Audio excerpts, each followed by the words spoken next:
You notice that, Kevin?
Morning, everyone. Good morning. Gee, that was pretty tough. That was just scary. Good morning to the meeting of a regular session of the Yuma County Board of Supervisors. We'll also be sitting as all special taxing districts, and this is September the 8th, 2021 meeting. It's 9 a.m. I think every member of the board is in attendance. This is the call to order, and the first item in the agenda is Pledge of Allegiance, and we will please, everybody please stand. Attention, Supervisor Lyons will lead us. Please join me in the pledge. I pledge allegiance to the flag of the United States of America and to the republic for which it stands, one nation, under God, indivisible, with liberty and justice for all. Thank you. And moving right along, I've been told I only have an hour. So I'm gonna move it right along. The next item is called to the public. The call to the public is held for the public benefit to allow individuals to address issues within the board's jurisdiction. Board members may not discuss items that are not specifically identified on the agenda. Therefore, pursuant to Arizona revised statutes, action taken as a result of public comment will be limited to directing staff to study the matter, responding to criticism, or scheduling the matter for further discussion and a decision at a future date. Public comments may be made in person or submitted by email at publiccomment@yumacountyaz.gov. The email forms of public comments will be accepted until 8 a.m. of the morning of the meeting. All public comments will be read out loud during the County Board of Supervisors meeting that starts at 9 a.m. Desiree, do we have any emails? Oh, I'll read them.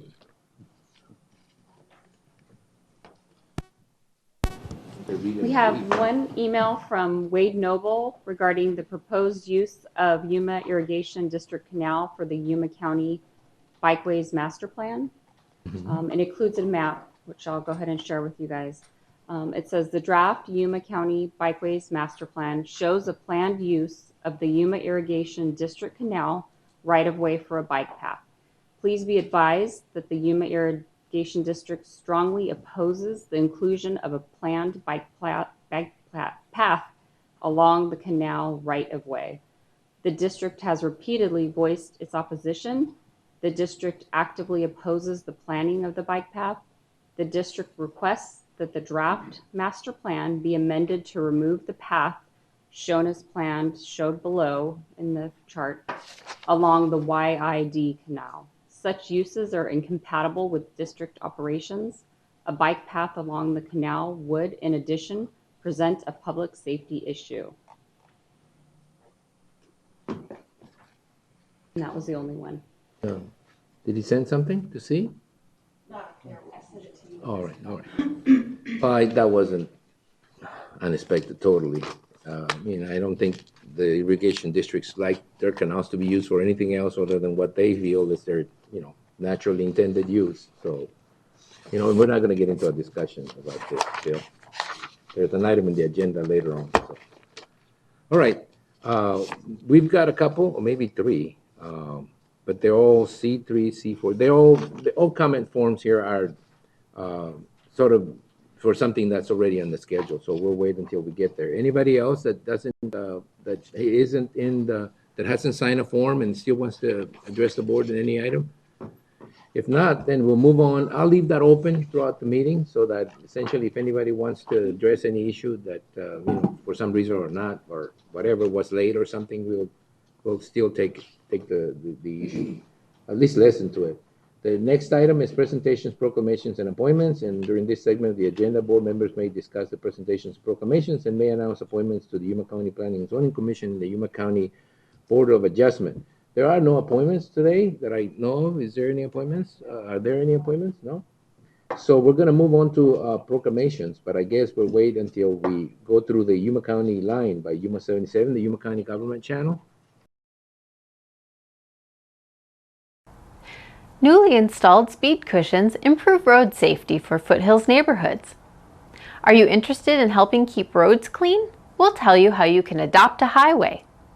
And contractors have begun moving out furniture from the recently purchased Legacy building in preparation for demolition. These stories and more, this is your County Line.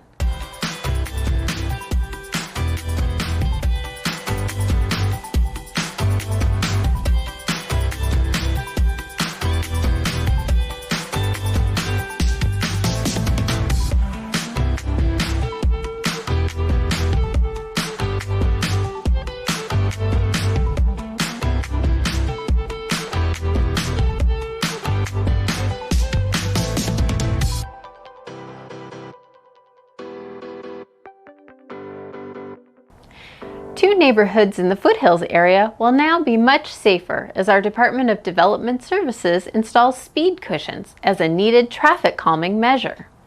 A few years ago, Development Services received a letter from the Desert Mesa Subdivision Homeowners Association with concerns of excessive speeds on 34th and 35th Place from Fortuna Road to Scottsdale Drive. Around the same time, a concerned citizen also reported excessive speeds in the Desert Springs subdivision. Development Services installed a speed reader to get a speed count on the roads. A hired consultant evaluated the roads and performed a traffic study. The studies revealed the need for speed cushions in both subdivisions. The speed cushions are a traffic calming measure, and they help reducing the speed on the road. We have installed some speed cushions on the west side of 35th Place, west side of Fortuna. And they do work. People will slow down with the speed cushions. The expected completion of both projects is mid-September. We'd like to remind you of a program that gets little attention but makes a big impact on the roadways of Yuma County. A few years back, Public Works implemented the Adopt a Highway program. This program empowers community and civic organizations, as well as private businesses and individuals, to participate in improving the appearance of Yuma roadways. Volunteers adopt 1-mile segments of a highway, major or minor road, or collector streets. Whoever's committed to adopting the highway segment has to do 2 cleanups a year, and we want them separated by about 6 months. So 2 cleanups a year. They can come here, we'll get trash bags, we can help coordinate, and once the litter's cleaned up, we'll go and pick it up and dispose of it. Public Works will create and introduce signs crediting members for their commitment to the program and community. The signs will be displayed at the beginning and the end of the designated roadway. Remember, there are rules and guidelines that come with adopting a highway, so please contact the Adopt a Highway coordinator at 341-2500 or email adoptahighway@yumacountyaz.gov for more information. If you've been downtown recently, you may have noticed some action going on at the Legacy Building, recently purchased by Yuma County. Preparation for the demolition of the Administration Annex building at 197 South Main Street and the Legacy Building to the north has begun. Movers have moved out furniture from the Legacy Building, and the contractors performing the demolition will soon have their turn. The treasurer will be the first to move to their temporary location, 2550 South 4th Avenue, in mid-September, followed by the assessor's office in November. The county recorder and election services will move in 2022 to a location yet to be determined. We'll keep you updated as departments move to their temporary locations and as demolition of the old building and construction of the new buildings move along. I'm Elia Juarez, and this is your library update.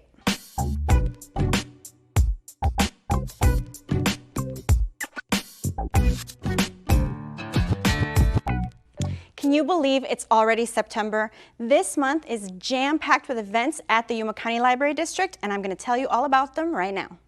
September is National Library Card Sign-Up Month, and we're going to be offering all card holders all kinds of incentives and discounts around town with several partners. So make sure that if you don't already have a library card, sign up for one. Then on September 16th, the San Luis Library invites you, along with the Mexican Consulate, to come on down for their annual Orígenes art exhibit.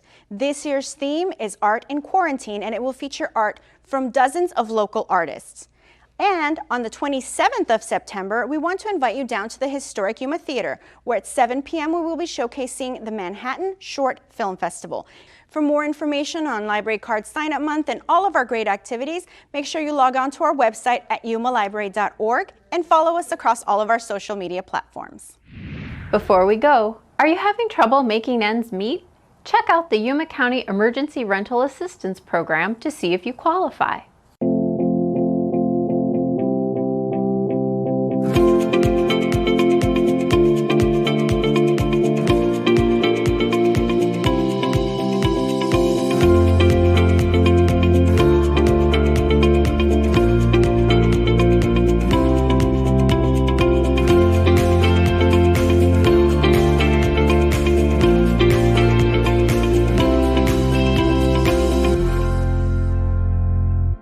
We'd like to thank you for joining us for this County Line. If you'd like to watch past episodes, log on to yumacountyaz.gov/VOD. And remember, you can join us live on Facebook. We'd like to leave you now with a message from Yuma County employee Tiffany Anderson, telling us why she loves working for Yuma County. I'm Tiffany Anderson, the election director for Yuma County, and I've worked here for about 1.5 years. We are responsible for creating the ballot, accepting candidate paperwork, and planning for elections for Yuma County. I love improving processes and ensuring that public services are delivered in an efficient and effective way to make our community a better place. Leadership is very supportive. There's so many opportunities for you to learn and to improve, and anything you're interested in, you can find a place here in Yuma County.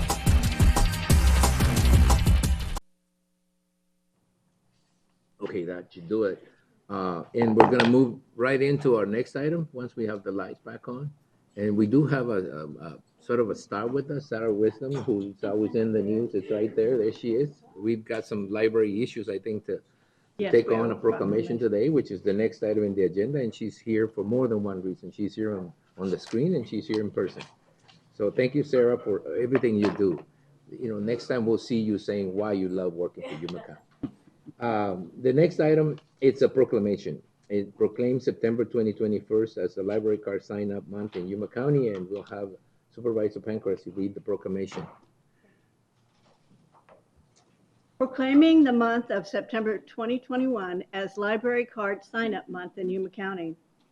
Whereas the library card is the most essential school supply of all, and whereas library resources serve students of all ages, from early literacy to STEM programs to research databases, and whereas a library card gives students the tools that foster success in the classroom and beyond, and whereas the library card empowers all people to pursue their dreams and explore new passions and interests.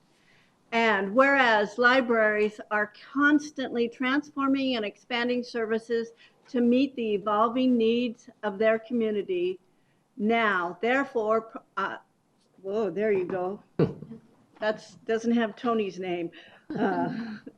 Therefore, I, Tony Marco A. Tony Reyes, Chairman of the Yuma County Board of Supervisors, proclaim the month of September 2021 to be Library Card Sign-Up Month and encourage everyone to sign up for their own library card today. And I have mine. I use the library all the time, so thank you. That made me feel a lot better, because every once in a while I sort of, who is it that I'm with? I know. No. Thank you very much. And as always, we appreciate the presence of the library staff. But, whenever we conduct a survey about what's most people happy about, jail is not the first one, normally. It is the library district. It's a library district, and it's always a pleasure to have anyone representing the library district here. So will you please stand up and come to us, and we'll give you the proclamation so you can take it back.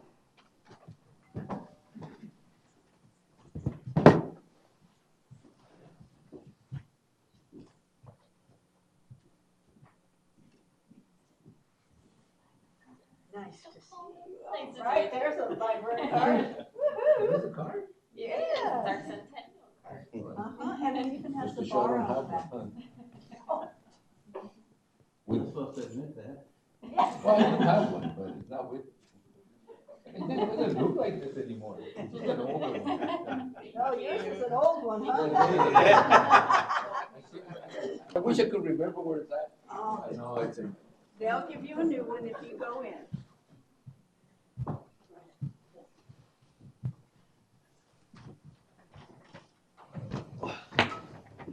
All right, that took care of that proclamation. The next proclamation is where we proclaim September 2021 as voter registration month in Yuma County, and this will be Supervisor Simmons.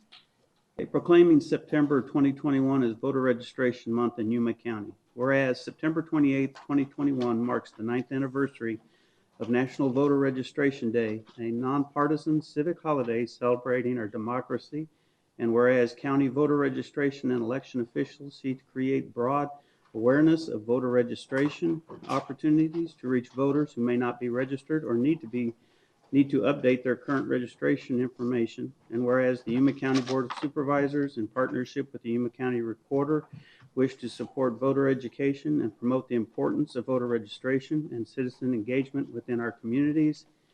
And whereas National Voter Registration Day has been endorsed by the National Association of Secretaries of State, the National Association of State Elections Directors, the U.S. Elections Assistance Commission, and the National Association of Election Officials. And whereas Yuma County Voter Registration Month is a time set aside to celebrate democracy, remind all citizens of the availability of services provided by the Yuma County and trust partners to register voters, update voter information, and provide information related to the electoral process. Now, therefore, Yuma County proclaims September 2021 as Voter Registration Month in Yuma County. All right, Robin. Good morning, Chairman Reyes, members of the board. Robin Stallworth-Poquette, Yuma County Recorder. This is Noida Madsen, our Chief Deputy Recorder. I just wanted to thank the board for taking the time to recognize this is our first voter registration month for Yuma County.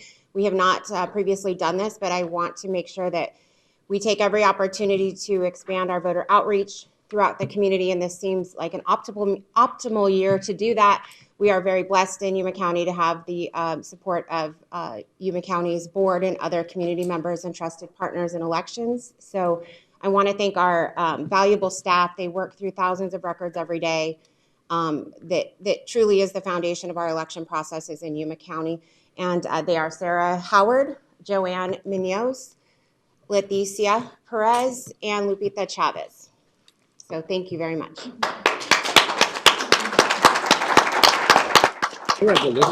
I'd like to say I think we've got one of the best recorder and elections departments in the state. I think so too. Thank you. I don't think it's one of the best. I think the best. Partial. Considering what's going on in the state, we've got the best election department. This is You want a hug? We were trying for so long. Get closer. You gotta do it sideways because we're in the middle. Even troublemakers. As long as I don't have any of the supervisors next to my wallet, it's fine. Here, Tony. Thanks.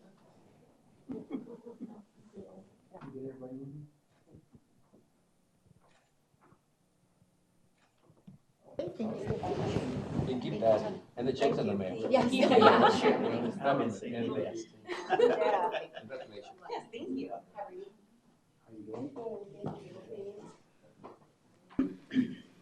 Get ahead of everybody since I'm the farthest one out. I know. We try to do this in sequence, but it almost never works. All right, so that takes care of that portion of the agenda. So we go to the consent calendar. The consent calendar is where the items are listed under a consent agenda and will be considered as a group and acted upon by one motion with no separate discussion unless board members so request. In that event, the item will be removed from the consent calendar for separate discussion and action. We have, I think, 11 items. And I do want to pull out item number 4 because I think it bears mentioning. Is there any other items that anyone wants to pull out? No? Motion to approve as presented with the exception of 4. I'll second that. Okay, there's been a motion and a second to approve the items on the consent calendar, items 1 through 11, with the exception of number 4. All those in favor of the motion signify by stating aye. Aye.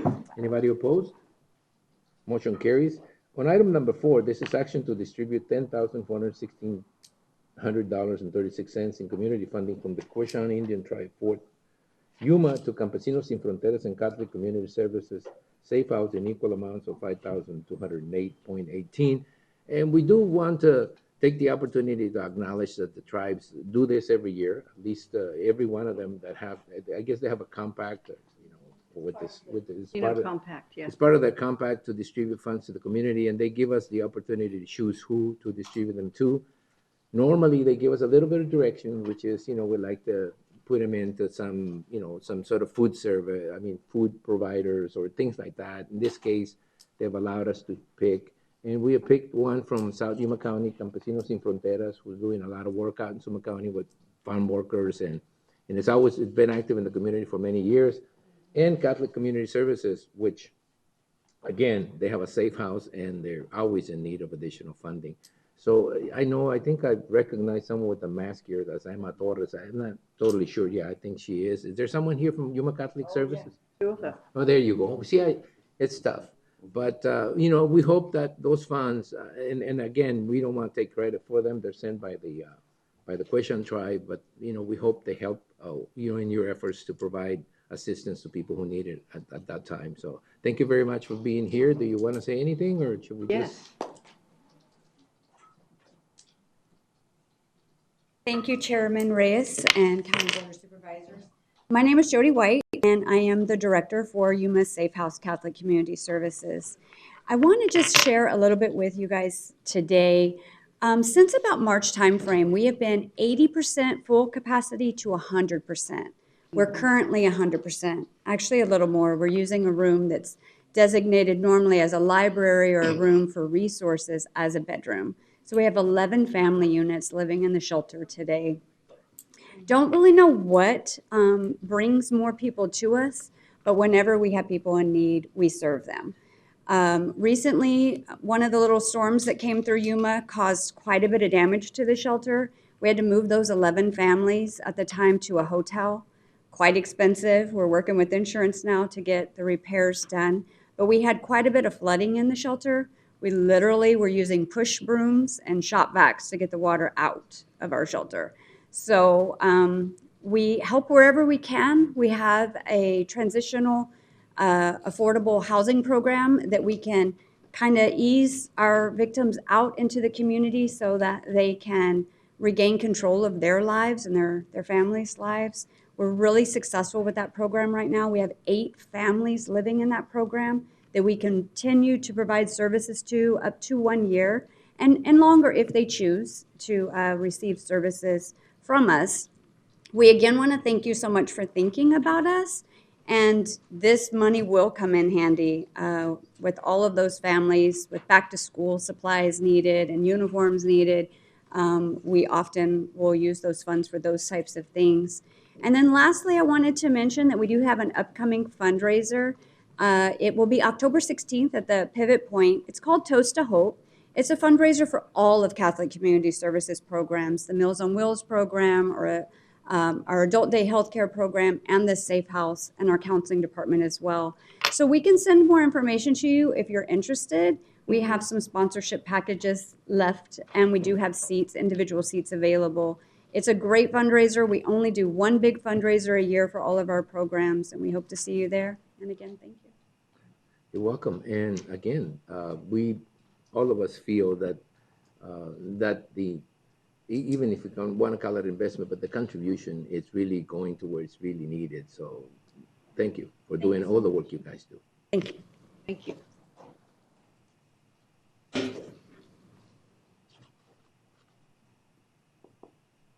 Morning, Chairman Reyes and members of the board.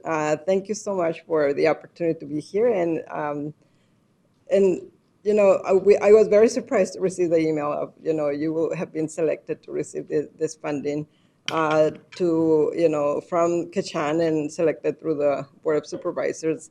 Because as you know, nonprofits, we're always serving more people than the funding that we can receive. And as Chairman Reyes mentioned, we work with farm workers and their families.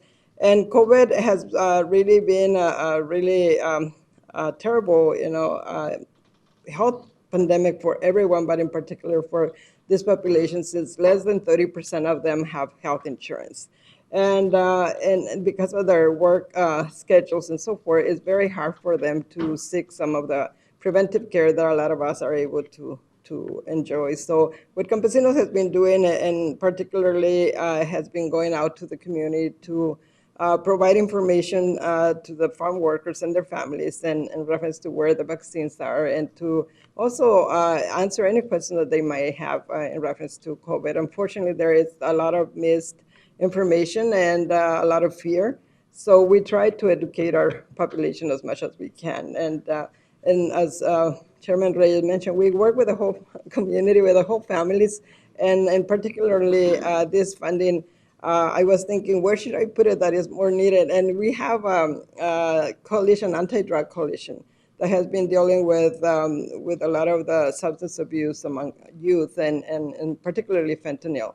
And our coalition is very active, and this funding will be used to educate, to reach out to more to the community, but be sure that we will put this funding to very good use. Thank you so much. Thank you, Emma. And we're sure it's going to end up supporting a lot of people that need the help. So I'll entertain a motion to approve the item as presented. So moved. Is there a second? Second. And a motion and a second to approve the item number 4 as presented. And again, we want to thank the Quechan tribe for their yearly support of projects like this. We don't want to take too much credit. They send us the money. They just ask us where to put it. And most of the board members always have an idea. There's so many needy organizations out there. So we're trying to balance it as much as possible. So thank you very much for being here. There's been a motion and a second. Is there any discussion on the motion? If not, all those in favor of the motion signify by stating aye. Aye. Anybody opposed? Motion carries, and we'll move on to discussion and action items. And the first item It's unfortunate that we have this item again on the agenda all the time, but it's just a sign of the times. It's the County Administration, Public Health Services, Emergency Management Division, and it's a discussion and possible action regarding COVID-19 updates and activities. For that, we have Diana Gomez from the Health Department, Director of the Health Department. Mrs. Gomez? Chairman Reyes, members of the board. I'm Diana Gomez, Director of Public Health. So a few updates since last time I was here. The first one being that the Pfizer vaccine received full approval for 16 and over. That was one of the questions that we had talked about. Also, since the last time I was here, our full vaccination For rate. 16 and over, you said? 16 and over, not For- 12. Yeah, so it's still approved for 12 and over, or for 12 to 15, but that's still under emergency use authorization. So the full authorization was for 16 and up, which was the original timeframe of the vaccine when it first came out. So we're still waiting on data from Moderna, but we expect that to be the next vaccine that's fully approved. Last time I was here, I believe our full vaccination rate was somewhere around 50%. We are at 55%, so we've made some inroads. We're slowly making progress. Just to give you some ideas, the under 20, again, we're still at 23% only because, again, we have a lot of young kids that fall into that category. But in our 20 to 34, we've made bigger gains in there. We're at 57% for that population. 35 to 44, we're at 68% of that population. 45 to 54, 75% of that population is fully vaccinated. 55 to 64, we're at 86, and 65 and over, we're at 72. So again, we knew that the people in the older age categories were the one originally that were seeing the higher hospitalization numbers and cases. And so we have done a really good job, or they have done a really good job of coming out and getting vaccinated. So from our perspective, we still continue to provide vaccination clinics. We work with our clinical partners. We've worked with, our schools, and we've done on-site clinics. We've worked with U of A to do some mobile clinics. So again, we've gone to sites. We've continued to host clinics in our office. So we continue to do that just so that access is not an issue and people can, have flexible schedules. All pharmacies offer them now. Doctors can get vaccine directly from the state. We anticipate, we hadn't had a lot of Johnson & Johnson. We anticipate that that's going to open up this month again. So we'll be able to have Johnson & Johnson vaccine just in time for our farm worker community to come back. So we'll be fully prepared for that. Looking at the numbers, you see the cases go up, and you see that those reported cases sometimes go up and down, and sometimes it seems like a big hike from one day to the next. And some of it is because we've seen an increase of cases. Some of it is because we have multiple partners testing, and not everybody is entering the data. They're a little behind on the data, so sometimes that not paint a very accurate picture, and that's why you see the numbers fluctuate a little bit from time to time.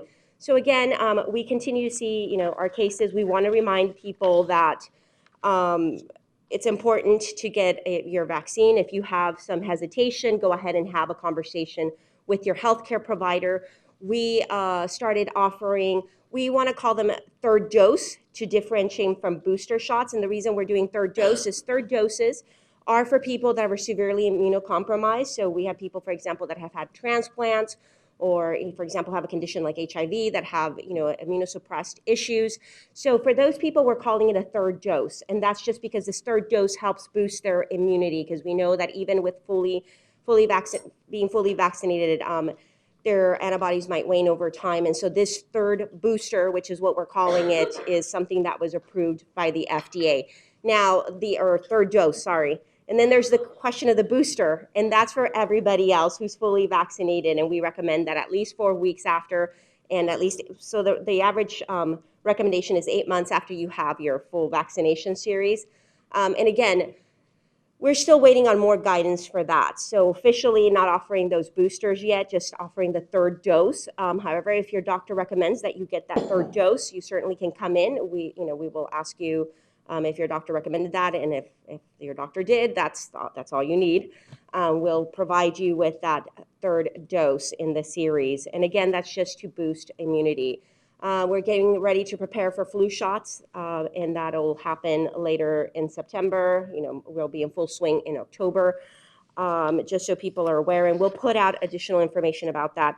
We've had a lot of questions about cases in children, so we continue to see cases again in that age group. And so for perspective, again, in June, we had 6 cases in 0 to 12. Those are the kids that are not eligible for vaccines. So in June, we had 6 cases. In July, we reported 27. In August, we reported 293. And we're in, today's September 8th. So far, we've reported 82 cases. And so again, those are clinically diagnosed cases. Not all cases obviously are reflected because a lot of people just have mild symptoms. They stay home. They don't necessarily get tested. So again, just a reminder to people that, for example, that age group does not have the option to get vaccinated yet. So it's the rest of us doing our best to protect those kids and other people that may not be eligible to receive the vaccine because of an underlying health condition. So again, we're moving forward. We have, regained a lot of the momentum that was on pause before in reference to opening things up. And so just a reminder that the one thing we want to keep in mind is we don't want to overwhelm the healthcare system. That's always been what we've, tried to avoid. Overwhelming the healthcare system then requires decision making. Everything is about, making decisions and then having to possibly cancel elective surgeries or postpone procedures because, you need those beds for COVID patients. So again, last year, we had the ability to work really closely with the state health department, and on 2 separate occasions, successfully were able to procure strike teams to come down and assist at Yuma Regional Medical Center. As a statewide basis, in some of the meetings we've had this year, it's going to be a little harder to do that, and we've already been in conversations with the hospital across the state. Hospitals are requesting that type of staffing assistance, and it's just going to be a lot harder to procure this year. So again, as we're making decisions and moving forward, the reminder is, just let's all try to do our best so we can continue to move forward, continue to have events, but do them safely so that we don't, in fact, overwhelm the healthcare system. Because at the end of the day, we want to make sure that if anybody requires any sort of particularly acute care, that they're able to do it here locally. Mr. Chair? Sure. Diana, are first responders being given the opportunity to get that 3rd dose as well? So that 3rd dose will be available to everybody. So I guess the booster shot. We're still waiting for guidance on that. That that 3rd booster shot recommendation only applies to the mRNA vaccines, which is Pfizer and Moderna. We have no guidance yet on Johnson & Johnson, though we anticipate to hear something soon. To answer your question, we will work with law enforcement and all those. We're going to do the tiered approach again and start with our healthcare providers and first responders so that they have access to that 3rd booster vaccine when that becomes available. And so there's actually already active coordination. More likely, we will do some mobile type events at their site. Oh, yeah. Because, as we're moving along too, we are doing school vaccines and other events. So the likelihood of a big pod type event probably won't happen. So it'd be a lot of more one-on-one coordination with the different municipalities. To the fire stations and Yes. the police station. And I know that they're working with our office already to coordinate dates for that. But that's what we'll do. That way we go to them and it's minimally disruptive for them. Mm-hmm. Okay. And Mr. Chair, Diana, what about if you had the Moderna, can you get the Pfizer as your booster, or are they saying that it has to stay the same one? That's a very good question. So whatever you got for your first dose, your first and second dose, the recommendation is you get the same. So if you got Pfizer, we recommend that you get Pfizer. However, we recognize that there may be instances where you just don't have that option. For example, people that travel maybe in a location where they don't have access to the same vaccine. In that case, it is acceptable to, if you had 2 Modernas, to get a Pfizer. But ideally, the recommendation and the guidance is that you stay true to the same series that you got the first time, with the exception of the Johnson. This only applies to Moderna and Pfizer.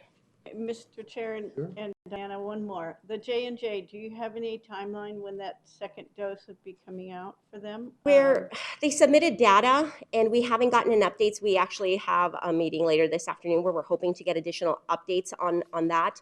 But they recommended, they're actually submitting data as well. They were the last one to get approved. So, sequentially, we're still waiting to hear from them. But again, if that is the recommendation, we'll follow through and hopefully have more information for you by the next meeting if we hear something. Mm-hmm. Any other questions? And you have a question? You have a question?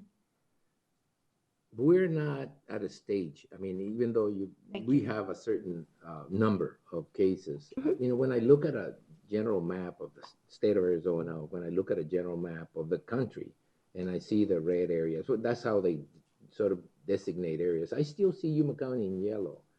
Does that mean that, what does that mean? Does that mean that the number, that your percentage is not hasn't reached that point where they think it's a high, it's a high risk area? So the CDC tracks a level of transmission and they update those numbers. And so sometimes we hover like yellow, deep orange, and then we'll dip into the red and then it goes down. And again, you have to keep in mind that a lot of those, that's influenced by the reporting. So if we have, let's say all of you are testing agencies and there's some lagging in reporting that influences how the numbers. What we really want to keep an eye on is the number of hospitalizations and the number of, because those are the acute type of where they need immediate response that we need to get, and also our vaccination number. So we've made a little improvement. We're at 55%. We're inching there. So hopefully those two combined will get us to a place where we stay in a low, well, it's still high, but in the lower end of the high. It's like the pool, you're like not all the way in the deep end of the pool. But again, those are things that we have to keep in mind. But very important that people keep their eye on the hospitalization numbers, because those are the things where, especially with one healthcare system, where you want to keep in mind, because it's going to require transferring people. It's going to require entering into different standards of care where you have to maybe postpone surgeries and stuff, and we don't want to get there. So those are the critical numbers to look at. Mr. Chair, I have one more question, then I'll be quiet, I promise. No, don't promise that. No, Yeah, I'll try to be quiet. I'll try to be quiet, yes. Mr. Chair and Diana, the hospitalizations, do you have any numbers on how many of those people that are hospitalized are vaccinated and had a breakthrough, and how many of those have been people who haven't been vaccinated? Do you have those numbers anywhere? So in the daily update, they report, for example, I think today they reported 47. Let's see, I wrote it down right before I came here. But they're reporting those in the daily update. I think there was 47 hospitalized as of, that was yesterday's number. 41 of them were non-vaccinated. So that's what we're seeing across the board. A little caveat and a little distinction to just highlight. Sometimes when people report stuff, and we've seen this before, people say, I was vaccinated. And in fact, they maybe only got one vaccine and they didn't get their second dose. So they're not really vaccinated. Fully vaccinated requires you to have both doses in the case of the mRNA vaccine, Pfizer, Moderna, and for it to be 2 weeks out from your second dose. So we have seen some breakthrough cases, full disclosure, in people that have been fully vaccinated. But we've also seen a significant amount in people that report being vaccinated but have only gotten one dose or got sick right, like 2 days after because they were exposed and your body didn't have the time to produce those antibodies.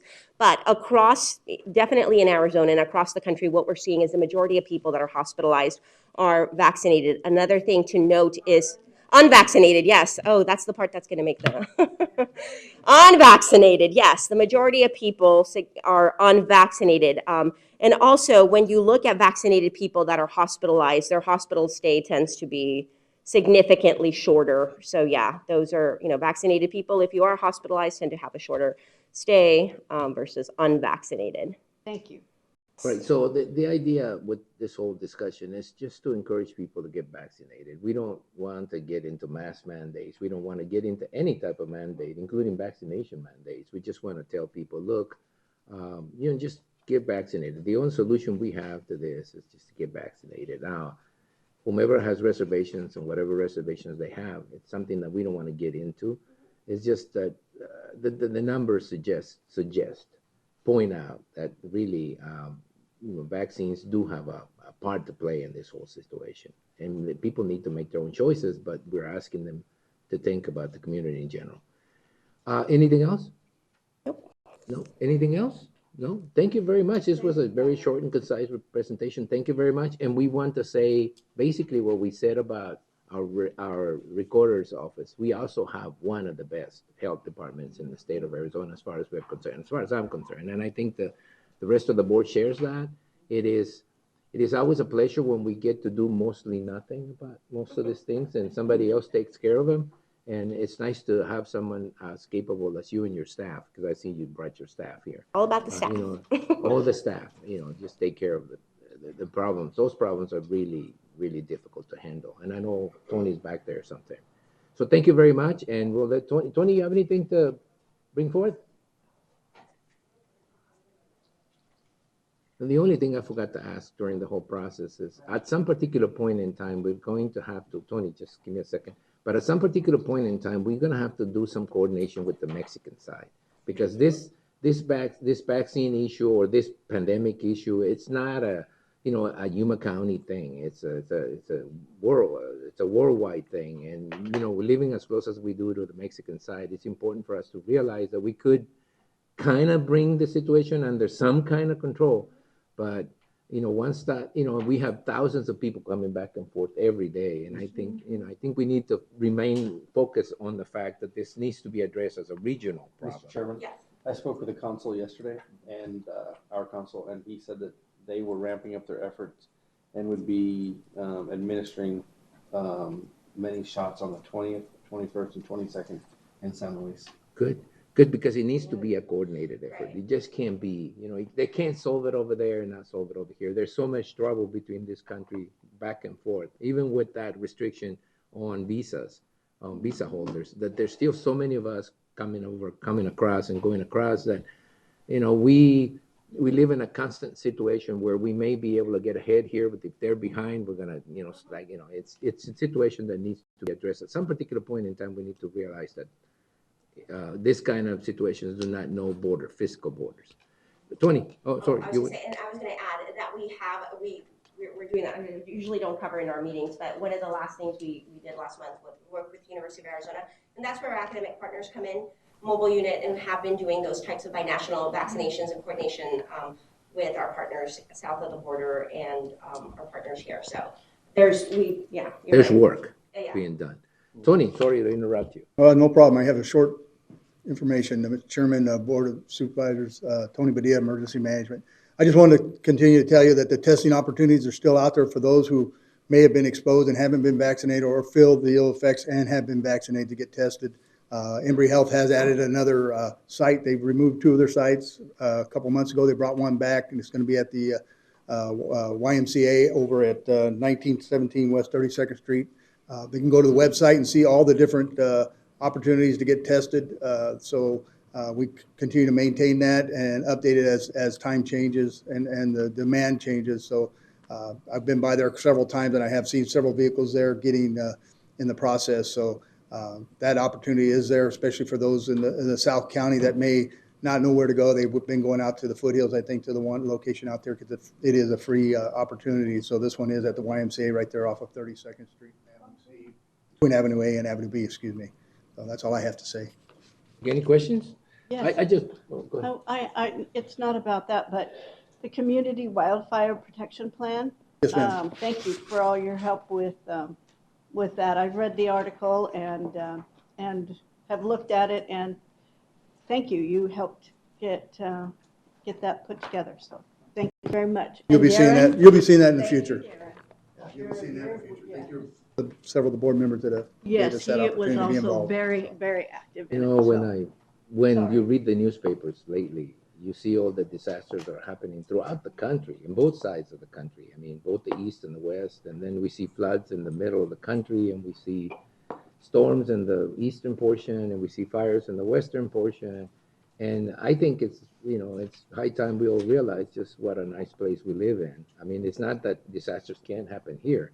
Is that the kind of disasters and the kind of situations that we handle here, which is extreme heat most of the time, are things we mostly accustomed to. But earthquakes in Mexico, I mean, it's just everywhere we look, there's a disaster happening. Disaster preparedness is a big thing, and it's a big thing everywhere. And just because we haven't had one doesn't mean we won't. So. And we have power outages on a regular basis. I think Somerton was out of power I think earlier, some couple low neighborhoods that were out of power this morning. Yeah, fantastic job getting back on, and same thing out in East County. I was particularly stunned to read flooding in Gila Bend. I thought, that's so much desert around there that I didn't think, it could flood. Gila Bend or Yuma. The irrigation canal that broke. Yeah, the irrigation canal broke. That was a problem. Yeah, they had that, and then they had some pretty good rain. Well, it's nice to know there's someone looking at emergency preparedness in Yuma County. First, yeah. So thank you very much for the work you guys do. Okay. Thank you. All right, so that moves us into the public health district services, and pursuant to Arizona Revised Statute 11-251.08, we will conduct a public hearing to receive comments on the proposed revisions to Yuma County Public Health Services District fee schedule and adopt Resolution 2021-23, which is a fee schedule for the Yuma County Public Health Services District to supersede our previously adopted fee schedules effective immediately. I do want to emphasize a couple of things if we begin. Once, I'm going to open it to the public. Because it's a public hearing. Before I do, I just want to make a comment. And that is when I looked at the proposed and at the existing one and proposed one, I only see 3 minor changes. Right? So whenever we say that, we just want to, maybe we ought to open it up to the public and get those comments in on the public section. So I'm opening this hearing up to the public. Is there anyone in the public that wants to address the board on those particular fee changes? And again, I emphasize there are 3 fee schedule changes. 2 have to do with herpes and the testing, and the other one has to do with, I think, a new one for sports, I think, sports. It's a change to the fee schedule because we're adding 3 new services. And in order to provide those 3 services, we need to get permission to come and add them to the fee schedule. So there's no raising of fees or nothing that will impact. It's That's 3 what it additional. sounds like. We're just adding 3 additional services that have been requested, yes. So I mentioned the 3. Yes. All right, so are there any comments from the public before I close it? I am closing this public hearing. Did we get any public comments on the email, on an email? No? All right, so I just wanted to make sure. I'll close the public hearing, take it back to the board for their decision. Is there a motion to adopt the current fee schedule with the additional 3 new services? So moved. There's a second? Second. Then motion and second to approve the resolution number 2121-23 fee schedule for the Yuma County Public Health Services. And it will supersede all previously adopted fee schedules effective immediately. Any discussion on the item? If not, all those in favor? Mr. Chair, Diana, thank you for offering those sports physicals. Those are important for so many kids out there. So. See, that's why I don't, when she said she's not going to do it, I know. Yeah, it's just we're excited to impossible. provide an option, another option. She's going to say something. No, it's fine. It's what it's all about. Thank you. Yes.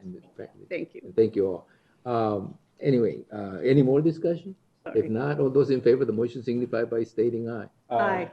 Well, that's the last thing you'll be. Don't be sorry. This is what we all do. I know. I just wanted to thank Diana for Thank that, you. but sometimes And talk the resolution passed. I'll sign Okay. it. And you'll have it. Thank you. We go to 3, development services, zoning, discussion and possible action concerning the draft Yuma County Byways Master Plan. Now, I know, there he is, Mr. Bicycle himself, Mr. Bicycle Man himself. I know he was going to be here, and he probably wants to talk. And I'm going to let him talk as soon as I open it up to the public a little bit, Gene. So, Maggie? Yeah, I know, Maggie. Maggie. Thank you. Thank you, Mr. Chairman. Maggie Castro, Planning and Zoning Director. I've only known you for like 20 years, 25 years, so. 27. 27. I think it's like 27 minutes underwater, right? It's an eternity. Go ahead.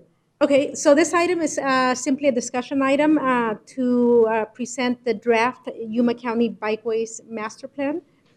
This is a draft plan that was prepared by members of the Yuma Region Bicycle Coalition, and then along with a task force that was composed of county staff members, municipal representatives, YMPO members, Yuma County Water Users Association, and then community volunteers and members.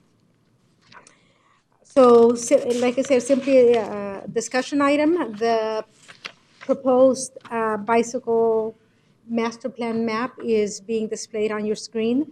It shows existing facilities and locations of possible future facilities. The draft plan was included in your packet. I could distribute a copy of the actual map. I don't have the map, it's the document itself. And Jean Dalby is here to answer any questions about the draft plan.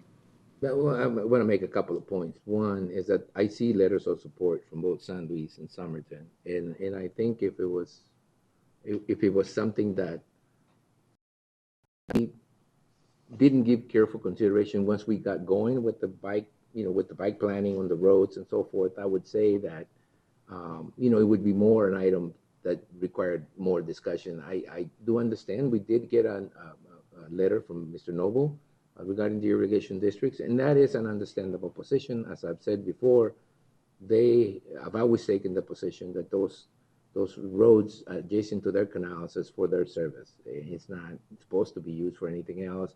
Unfortunately, they do provide a very good network connecting most of these communities and puts bicycles away from traffic for people who want to get out and not actually deal with incoming traffic or ongoing traffic or just simply traffic. I mean, I think as a society, there's been a marked shift towards bicycling, which I think is great. But I think that maybe the drivers haven't yet reached that point where they understand what sharing that road means with bicyclists, and anything we can do to make sure that bicycling is enjoyed and it doesn't put the bicyclists in danger or even the drivers of those vehicles in a situation they may not be ready to handle. I think it's going to take some time for us to adjust to that. It did with motorcycles for a long time. It's still a problem with motorcycles. But I think bicycles, their time has come. And I think the cities in Yuma County have acknowledged that. They're building with bike lanes now. I've seen most of the new roads have bike lanes and dedicated bike lanes, which I think is great. So I just wanted to put those 2 points forward and hope the rest of the board can see themselves up to that point where, again, understanding that the irrigation districts are going to have an issue.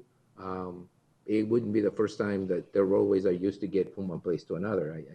Back in some years ago, without admitting how many years ago, people used to do that to get to San Luis when they didn't have enough ways to do that. And you would see everybody coming down the irrigation district until the irrigation district got a little bit upset about it and start putting in barriers. But bicycles can get around a little bit better than cars. Yes. Just a quick question, Maggie, and I don't know if you know the answer to this. I know a lot of trails in Yuma, in the city of Yuma, follow the canals. They've got paved areas. Do we have any numbers on any incidents or problems that they have on those trails that do border or run along the canals? Mr. Chairman, Supervisor Simmons, I do not have numbers about those incidents. They must occur, but I think to the districts, it's not as destructive. It's just a nuisance situation where, some rider may just land in the canal or something that they're concerned with. It's a liability issue too. I mean, when you actually permit, I think what they're making sure is that everybody knows they're not permitting that use, so their liability is a little bit reduced because they're actually saying, we don't want them on that road. Because if they didn't, they would put themselves in a situation where they would actually, by not saying anything, be agreeing to sort of take on some of the liability. There is some liability with people, bicycling on their roads. Yeah, people have to be careful because, I mean, it hasn't been unusual after a rain to see a cut in the road next to the canals that is deep enough for people to get in trouble if they're not watching. So those are kind of, I think the caveats to all this planning that, it's still going to depend on people being responsible on the roads out there. Whether you're in a bicycle or in a motorcycle or in a car, you need to understand that there's some limitations to what you're doing. And I suppose that if we approve the plan, the irrigation districts are tacitly saying, we don't want to be a part of that plan. If you guys, you do it at your own risk type of situation. At least that's the way I see it. I think they have to do something. Anything else? Mr. Chair, Maggie, can you show me on the map exactly where it is? I know where it is, but can you show me where it is on the map? It's the one that goes all along the canal, all the way from Yuma, all the way down to San Luis, right? Well, it's in the back. If I see it correctly, it's a portion that, well, that's not being used right now as a bike path, right? I mean, as a walking path. No. No. I'm sorry, I'm not supposed to say that, but. Mr. Chairman, I believe that trail is along the West Main Canal. Yeah, the West Main Canal. Yes. I just wanted right below the hospital, all the way down through San Luis, Somerton and San Luis. Correct. Okay. I just wanted to make clear that was what we're talking about. And a portion of that trail is, has some improvements, pavement for bicyclists. And I think there's portions of it that are unimproved. But there's a trail along the canal and then also along the Colorado River on the south side of it. Yes, yes. Yes. And Mr. Chairman, can't get my pointer to work, but yes, they would be labeled under on the map as existing facilities, and then any future or possible facilities would be under planned facilities. Right. Yeah. Got it. Let me get Gene up here for a couple of questions. I know he put up a form to talk, so. Gene Dalby. Good morning. Good morning. Mr. Reyes and county members and our county administrator. Caveat, you don't have to mention how long we've known each other. I'm sorry? You don't have to mention how long we've known each other. Okay. You know, I had hair and your hair was a little darker. We've come across in a long time, and I've been enjoying it every minute. My name is Gene Dalby, and I live at 1183 West 37th Street. First, on behalf of the task force, I want to thank the county administrator, authorizing an innovative and cost-effective approach towards building the county's first bikeway plan. Without her support and encouragement, this plan would not exist. The work of the task force is the product of several collaborations between senior county staff, the cities of San Luis, Somerton, Yuma, the town of Welton, the Yuma Region Bicycle Coalition, Yuma County Water Users Association, YMPO, and one of the local bike shops. The task force works together over a pretty long time when we really consolidate all the things that we've been trying to do to get to this point. However, the last 3 months, they've really been working diligently to put together the plan. And our meetings were lively and encouraging and melded a diversity of knowledge and experience to craft what we believe is the right plan for contemporary Yuma County.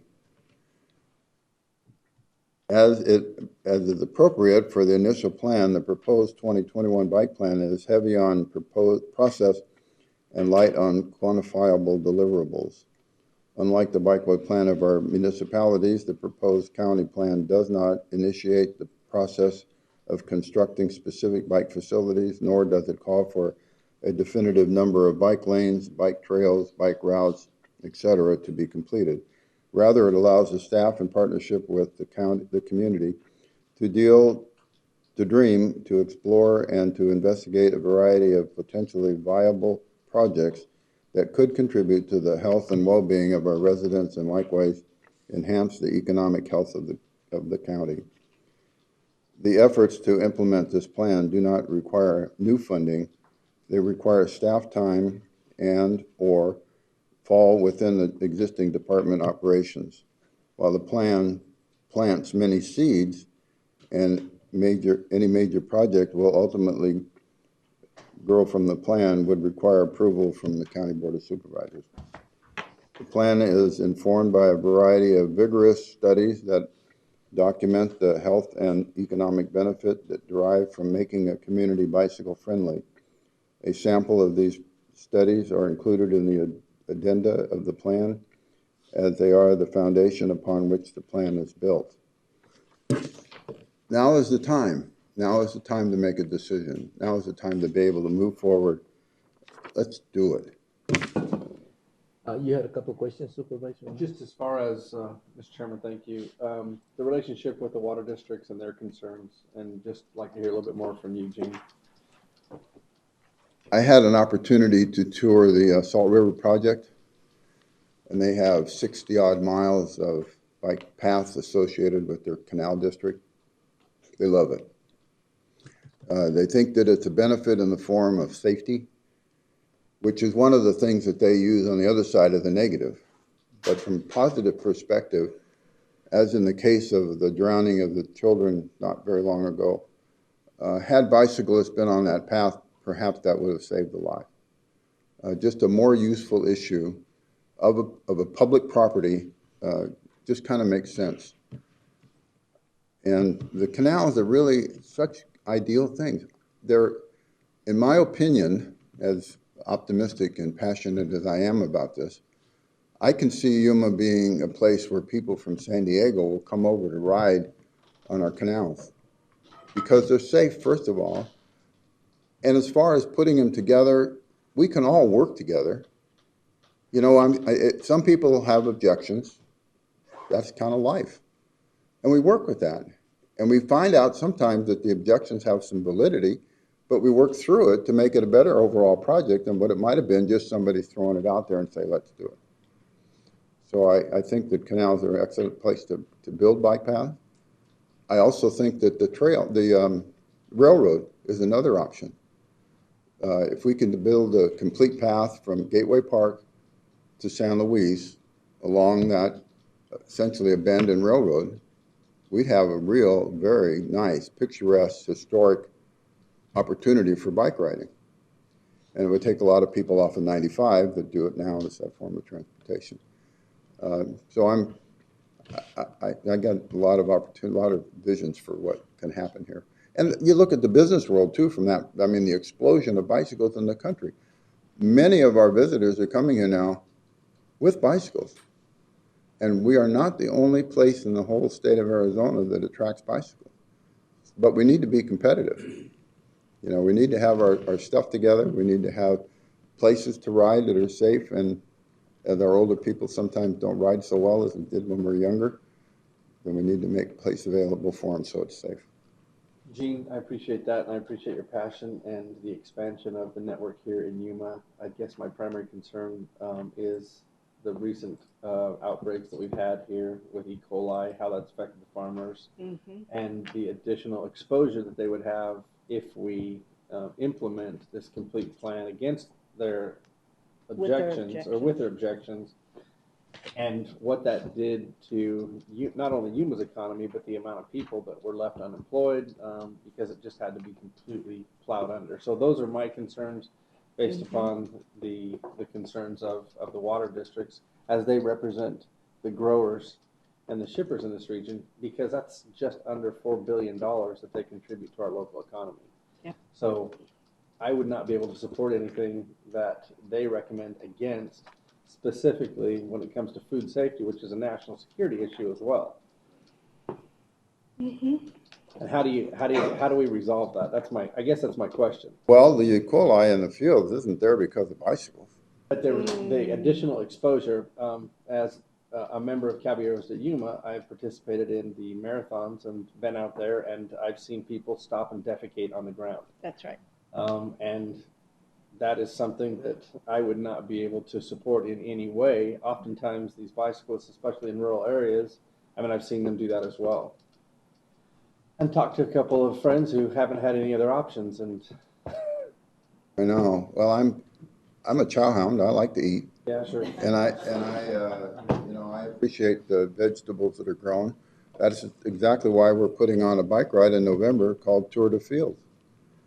You know, that's the fields are not accessible to any of our riders on the bike ride, or for that matter, anybody that I mean, that's private ground essentially. But the water next to it, I mean, their source of E. coli.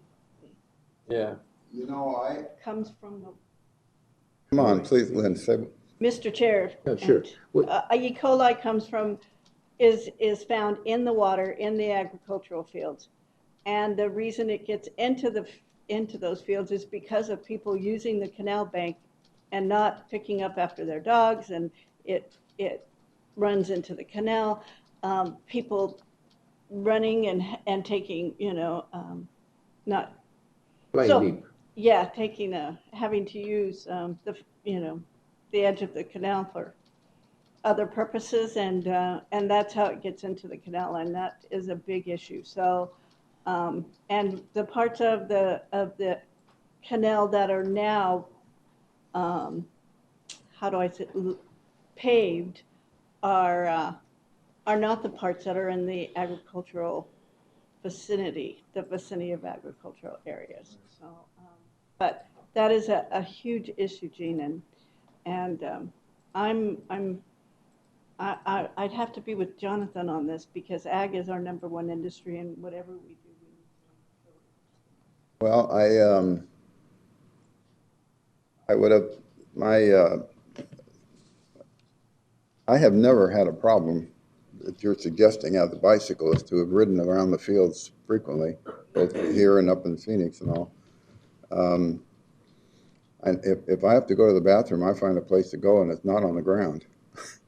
But look, guys, I mean, I do understand the concerns. I think that anytime we move and mix like this, like what we're trying to do right now, there's going to be a period of adjustment. And I think it's an educational period.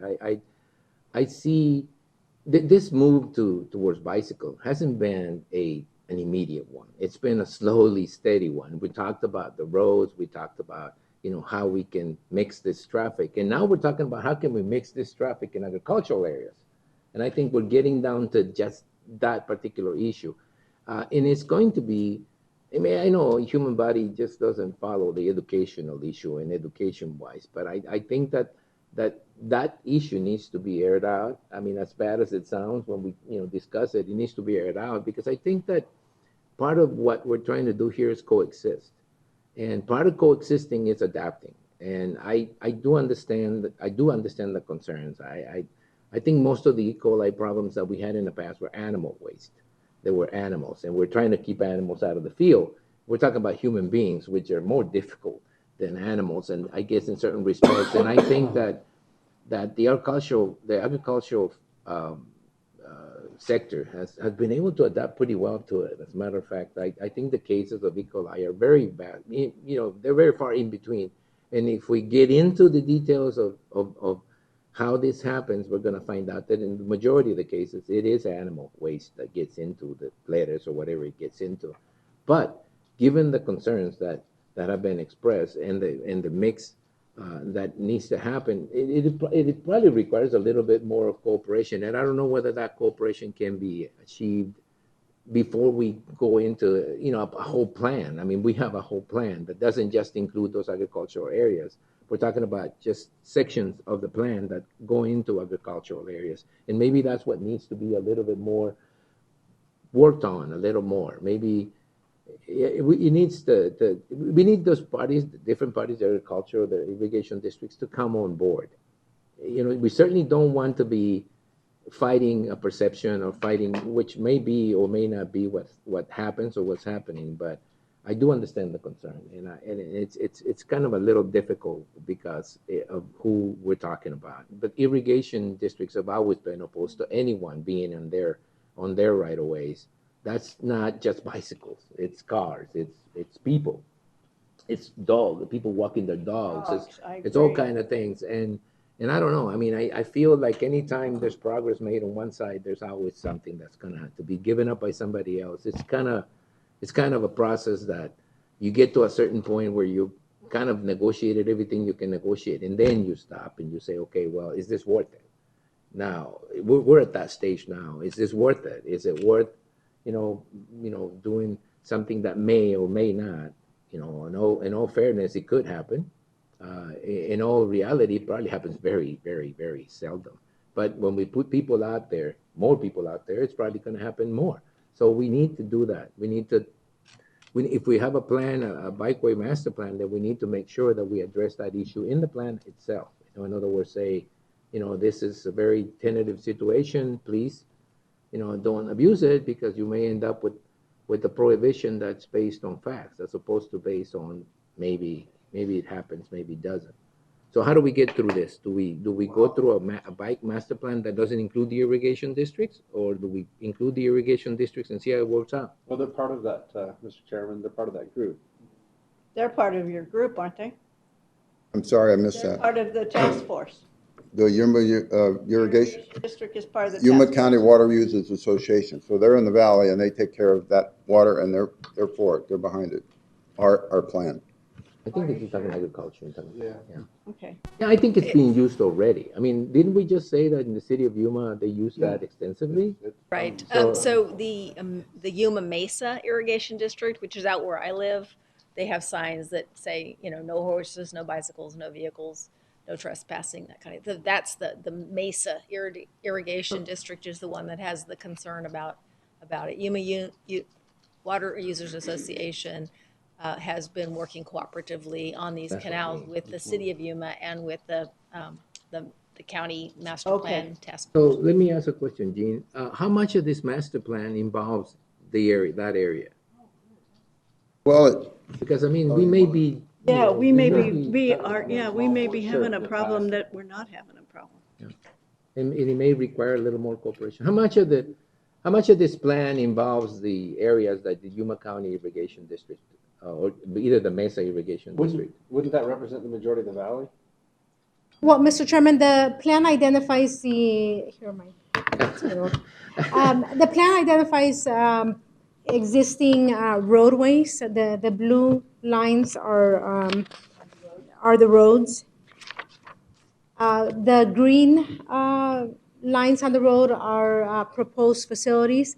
Most of those are within the city of Yuma San Luis. city limits and San Luis and Somerton city limits. So there are no planned facilities within the unincorporated area of the county. So what The are we intent talking- is just to identify the existing and planned bicycle facilities. Is there an exemption then for all rights of way from the districts, from the water districts, or I think that why we were can. they opposing? Mr. Chairman, there is no exemption. The Yuma County or the Yuma Mesa Water Users Association would be a large part, but there are no proposed facilities identified on the plan or in the plan. Yeah, and I think that what Susan said a minute ago about the posting, where it says no bicycles, no nothing, I think that's pretty much how they feel about it, right? And I don't think you can just simply jump over that and say that we have the authority to say that you can drive around one of their roads. They still have a certain, well, I think a lot of authority about whether they allow their facilities to be used. So I don't see, when I look at this, I see a little portion of blue that looks like a canal bank outside the city of San Luis, a little portion, like an S shape, a little bit like an S shape. And that's the only thing that I saw that looked like a canal bank. Everything else was pretty much straight lines, which normally canals don't do that. Mr. Chair, just the email that we got from the attorney, it only shows on the map, it's a section where the railroad track is, and down in the valley, we don't have any railroad tracks. That's over there by the river. So I think it's talking somewhere by the foothills or. Okay. Yeah. And let me say this, so we can get over It's only a this. section. We can get over this by putting an exception in the plan that says, when authorized or were authorized by the irrigation districts. Because I don't think we can just simply mandate, that they remove their restrictions. I think that they have restrictions because it's their facilities. So to us, I don't think we can just simply blankly say, okay, we're going to use their facilities whether they like it or not. I think that's where we're stuck right now. Yes, Chairman. Yeah. Let me just clarify to kind of go back to this is a draft, and the board is looking at it initially to then push back to the Planning Commission to go through the process to bring it forward for your approval. So this is a draft form, and on page 13 it really just talks about involvement of irrigation districts. Those are good resources, but I think any use of those would be a cooperation and a dialogue with the irrigation districts about what can and cannot be done. Again, this is a draft. There may be a need to change the map, or it may need to clarify within page 13 regarding the involvement of irrigation districts exactly what that's going to look like based on cooperation or lack of cooperation by the irrigation districts. So this is still a draft. You're giving your initial thoughts and input, and then staff will take that to Planning Commission, have more opportunity for comments from Mr. Noble and other members that are related to irrigation districts, as well as other bicycle enthusiasts. It will be a process where you'll have a lot more input from the public, and then it will come back to you in whatever modified So it's form. a typical government project. So, yes. So It will take forever to get to us. I thought this was. it's gonna take too I thought long. this was what you presented to us, and we said, yeah, we like it and we approve it. So it's going to go through a bunch of stuff. Right. Man. Okay, all right. You get it? I Yes, mean, I didn't. Mr. Chairman, what I would like to see, based upon Susan's recommendation on 13, is that our districts and the ag community be on board with whatever's being proposed. Yes. So that ultimately I can vote for it. All right. I would not be able to if they were opposed. Okay, Gene, it's going to go through a process. This is the first step, right? Mr. Frank, Chair. are you going to say something before Gene finishes? Something He's real behind quick. you. He's got us knife. Chairman Reyes, members of the board, Frank Sanchez, Department of Engineering. The way it works is, for example, right now we're talking about the Yuma County water users and those facilities that are currently on their canal banks. They got other canal banks that they have no trespassing. The ones that are currently being used, intergovernmental agreement with the irrigation district needs to be approved for them to go ahead and allow that. And then just to answer your question, that I believe it was it the Yuma Irrigation District that it was a Yuma Irrigation District. They're a small irrigation district on the very northeast part of the city of Yuma. The Yuma County Water Users District is the entire valley. Okay. All right, thank you, Frank, for the It is clarification. the Yuma Irrigation District. Yes. That's Yeah. the one that.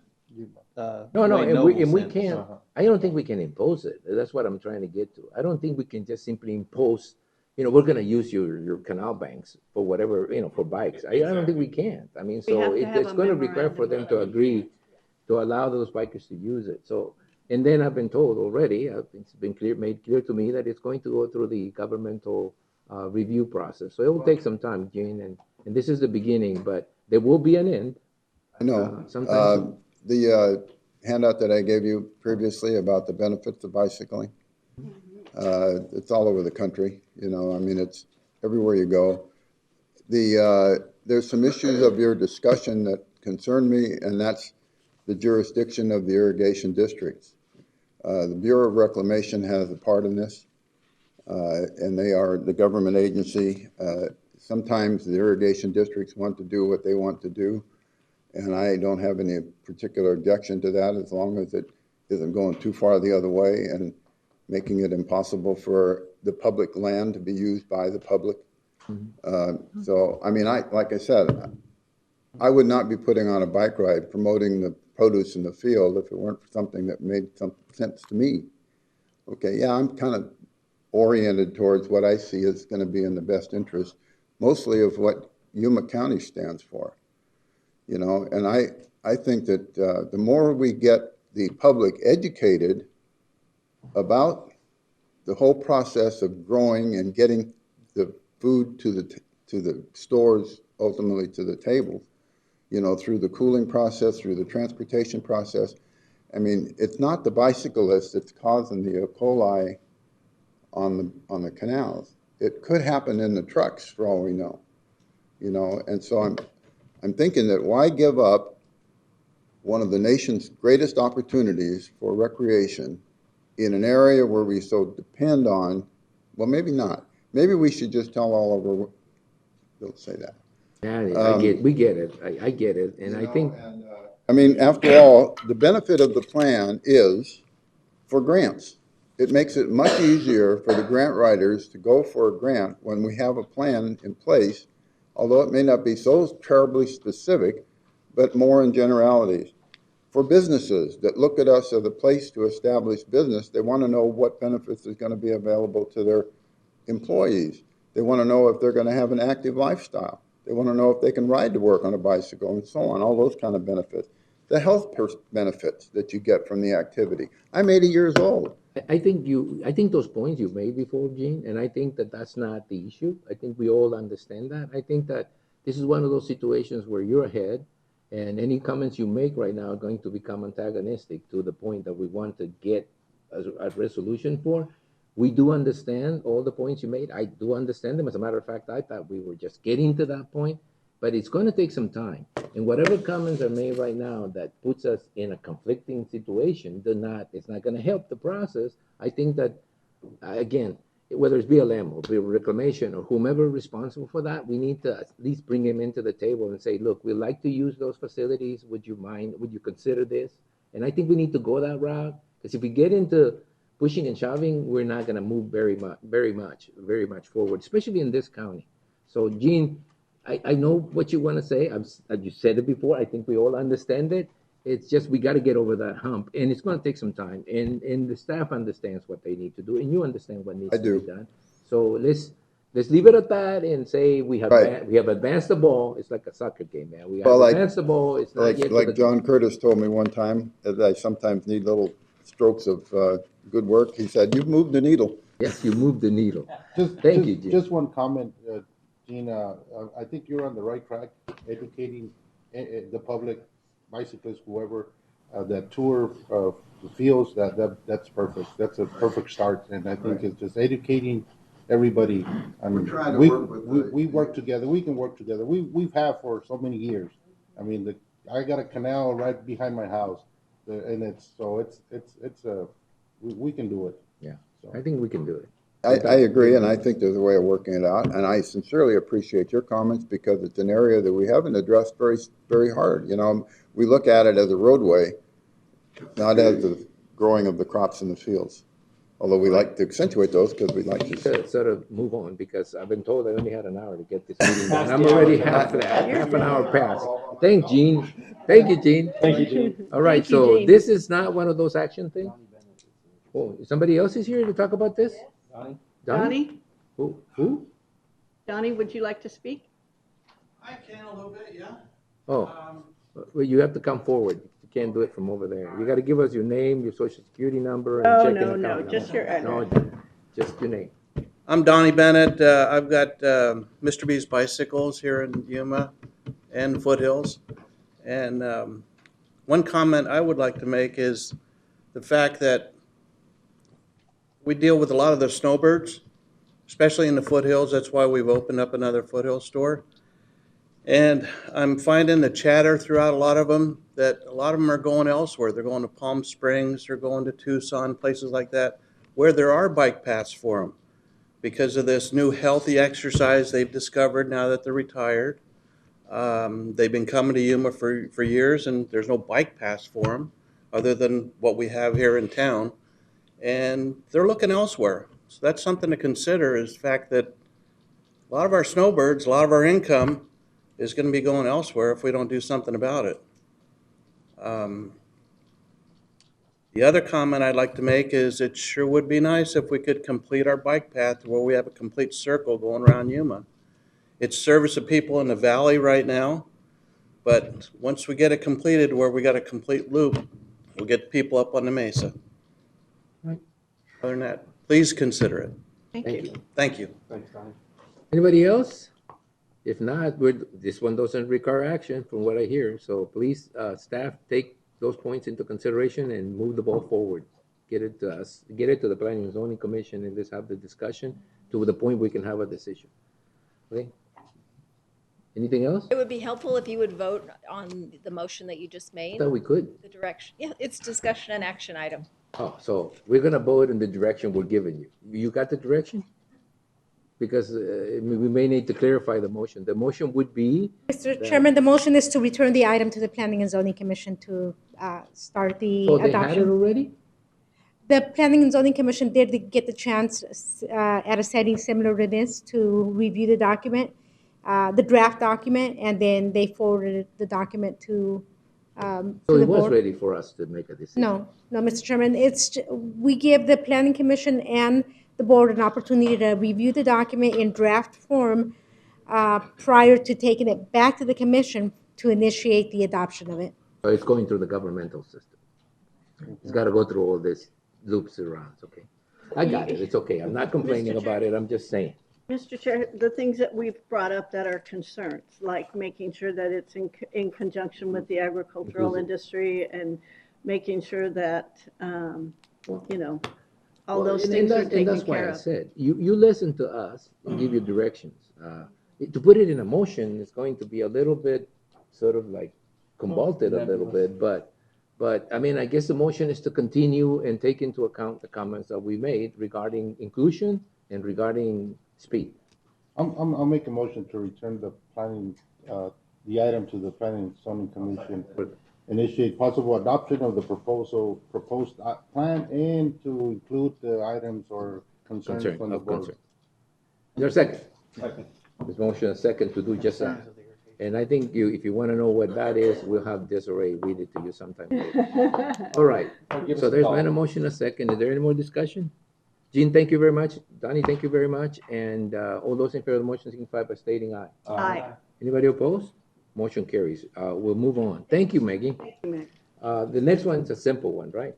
All of them are simple ones. Authorize the chairman to sign a memorandum of understanding between Yuma County and the Greater Yuma Port Authority for the Magrino Industrial Development Project and set the annual percentage rate for the repayment of the advanced funds. Oh, Frank. For a minute there, I thought Hill was going to do this. You know, he had his mask on, he was ready. Well, he's here to answer questions. Okay. Mr. Chairman, members of the board, Frank Sanchez, Department of Engineering. So we have the MOU in front of you for your review and approval for the construction of the Magrino Industrial Subdivision number 4 and parts of unit number 3. Currently, we're looking at about $3.4 million of American Rescue Plan Act funds for the construction of the water and sanitary sewer line improvements for the subdivision. The improvements that aren't covered by the ARPA funds, we're looking currently at about $1.5 million, which the county is looking to loan GYPA on a loan that's not to exceed 5.5%. The board is up to the board to determine what annual percentage rate it wants to add to the loan. The GYPA board already approved the MOU with them knowing that it's not going to be above 5.5%. And attached to the airform or packet is an amortization table that shows the interest rates for depending on the amount of interest that the loan would accumulate over 10 years and over 15 years. So with that, if you have any questions. Have any questions? We're gonna use the county's money, or did they get a separate funding from the? ARPA funds in the amount of about $3.4 million are going to be used to construct eligible expenses, which are water line facilities, and the sanitary sewer facilities. That's Did our they- ARPA's. That's the county's money? that we got? Funds that are allocated to Yuma County. You know, I don't have an issue with it, but there's other areas throughout the county that haven't had sewer for a while, and then we get the, you know, Like Orange Grove. like Orange Grove, for example. And either they qualify or don't qualify, but I see this as how long is it gonna take us to get that return? Or how fair is it for an area that's hasn't had that for the longest time? And who knows if they're gonna get, you know, that's my concern. I mean, I do see it as an investment, but how long is it gonna take for us to see that really take off and that the county sees something from it? You know, this reminds me of the, what was it called? The one here that we invested $20 million of, back here at, what's it called? DC Colonia? Yeah, that reminds me of the DC Colonia, because I think that what's kept us from doing something in there is the millions of dollars that it would take to fix it. And we haven't had available to us the millions of dollars that are available now. So I think that one thing is not exclusive of the other. We should be looking at other ways to assist those areas. I think that I suppose that what the Supervisor Porches is saying is, look, we seem to be more than willing to go ahead and help out, do a development out there, and you know, it's an economic development project, and we don't have any qualms about using county money to get that going, but when are we going to start looking inwards and seeing some of those areas that need sewer systems that have the need and had it for a long time? And I think one is not exclusive of the other. I think that what happens is the McGreen Industrial Park is ready to go. And the other areas we haven't done yet, the preliminary design, the preliminary plans, which is what we probably should do is set up another item in the agenda and discuss uses of the, what's called ARPA? ARPA funds, because that's what we said initially. We said that we're gonna look for projects in other places that we could use the money, relatively quick. And it's a lot of money. And this is sort of like a grant loan type situation. So there's a return on that loan. That probably would be something that we need to work. I mean, we did this in Gaston. The city of San Luis did it in Gaston. They went ahead and with a USDA grant, put in the sewer system in Gaston and connected it to the city of San Luis. Putting sewer systems in an area like Orange Grove requires a treatment plant. Mm-hmm.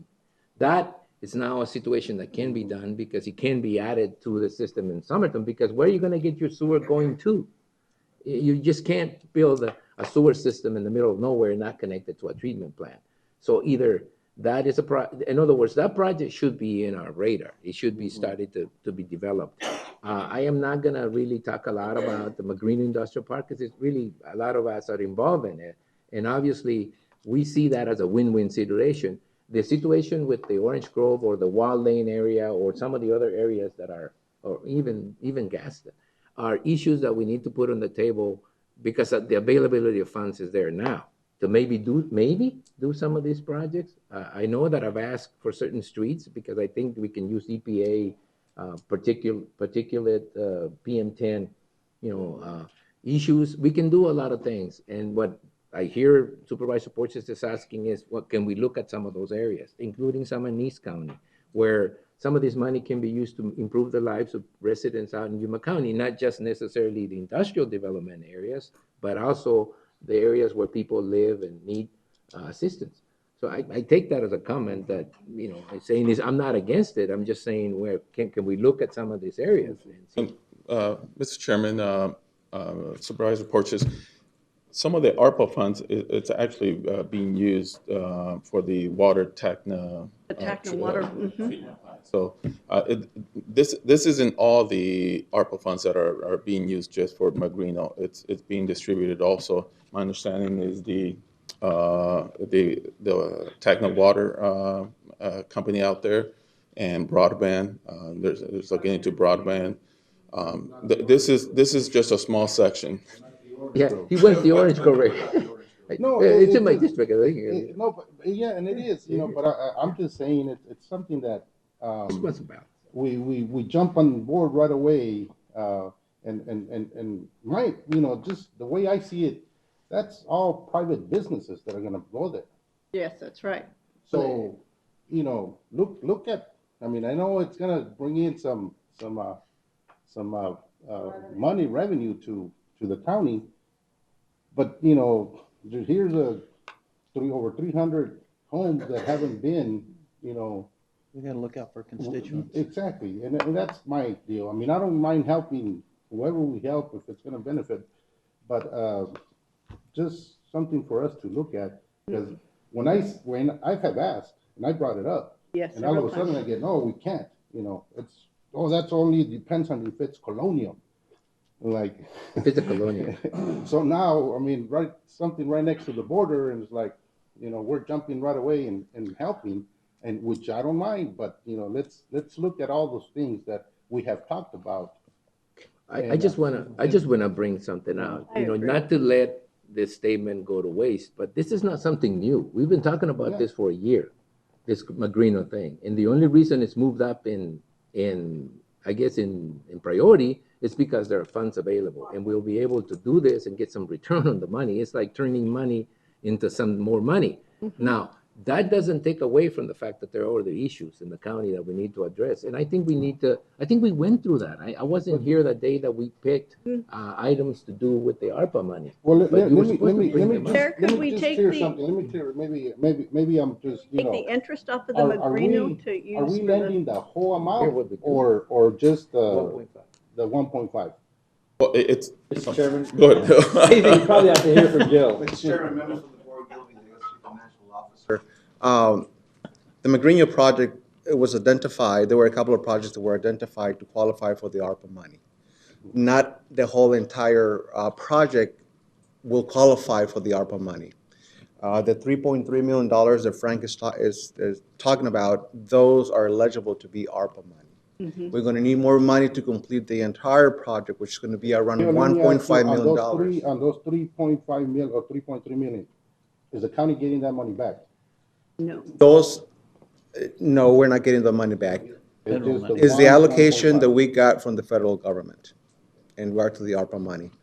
Throughout the budget, just a little bit for clarification purposes, throughout the budget process, we identified, or we've been talking about a number of projects that are qualified to be ARPA money. So this is one of them. What the question that Supervisor Porches just asked is, can we start putting some of this constituency issues, like areas that need sewer or water, portable water, in the list? And I thought you've gone through that. So if that isn't one of the projects that we're considering, you know, he wants to have it included and be considered. I mean, I know we did the Tacna water project. We are now doing the Magriño project. And we're doing the broadband project. So now he's asking, well, can we get into the Orange Grove project or the other projects? Mr. Chairman, Which, we'll put that on That's the right. next agenda to discuss Orange Grove and any other identified needs that the board would like to identify. We're getting a little close to discussing things that aren't in the The agenda. requirement for Orange Grove is that they have to form an improvement district. We can't invest county money without an improvement district, and we've been working very closely with them to create that improvement district. They're close. They've been working for years on that, and until they create that improvement district, we can't use money for that or seek grants. Tacna, they had to form an improvement district. That was started several years ago. They created that. We went for grants from USDA Rural Development and a WIFA grant, and now because the cost of all construction is going up, we're going to use some ARPA funds if we need to backstop if the construction contract comes in higher than we currently have budgeted in the grant funds. So Orange Grove is an eligible project once they create an improvement district. The estimate of the cost of that total project is about $20 million in and of itself. So at our last discussion, we had identified some specific, I guess, shovel-ready projects for water, sewer, and broadband. And the board, I asked if there were other projects that the board wanted to identify, and the board's overall reaction was, don't add any projects until we know what the broadband is going to cost. Yes. Let's do broadband as our top priority to serve all of the community, especially the underserved and unserved members of the entire county. And then once we know that cost, then we'll know what other ARPA funds would be available to put towards these other projects. So that's the context, but we'll certainly Susan, put the I've heard it before. I'm sorry, but when I told you about Orange Grove, you did tell me about the forming an improvement district, which they're very close to doing that, finishing that. Did the county follow up with that? As far as I know, our staff is working with them right now. Rachel Stallworth is our improvement district coordinator. So at least we could have included, depending on if they formed an improvement district. But when I get, that doesn't qualify because it has to form an improvement district. They've been doing that for a while now. So you see, it's the communication what gets me and gets me to ask these questions, because I see something, we're jumping right ahead. In my understanding is, we said we might use all the money for broadband. There might not be any money left. So, but this is already, like we're saying, we are going to give this money before knowing how much the broadband is going to cost. I brought this to the board twice with the list of projects, and you've said yes to them twice. Depending on the broadband. But these specific projects, which are about $5.9 million total, the water line for the housing department at Somerton, the TACNA funding backstop, and the GYPA grant. Those are the three water and sewer identified projects. as well as broadband that are on that list that the board has seen twice and agreed with twice.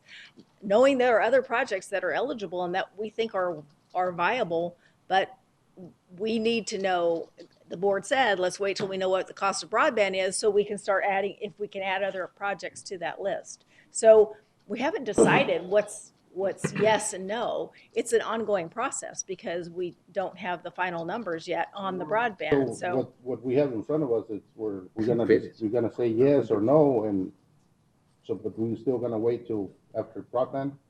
We know all the money that's going. as I mentioned, there's broadband, which is the big unknown, but there are these 3 projects that total about $5.9 million that we know that the dollar amounts for, and the board agreed that those were things that they wanted to use ARPA funds for.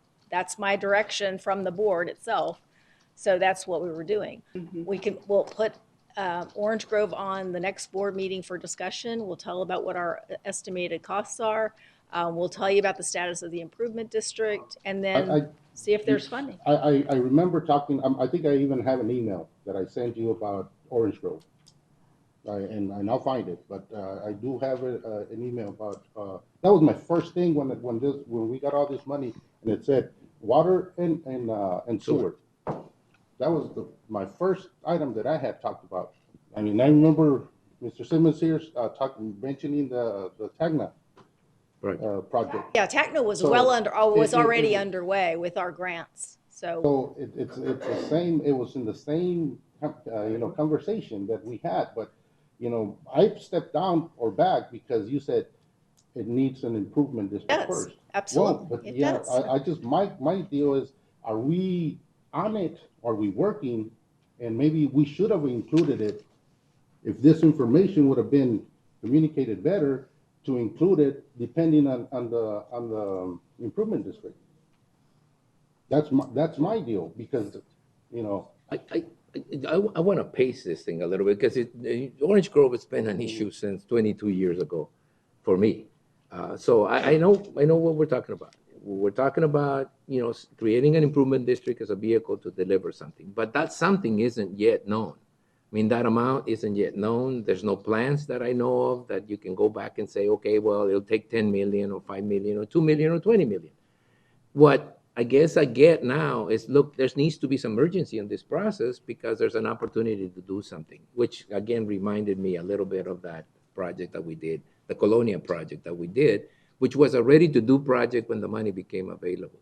Unfortunately, as I see it now, the Orange Grove project is not ready yet to even determine the cost. It would be more like, okay, we say, okay, that's what we want to invest some money. If there's some money left, or if we get more money, we need to know how much it is.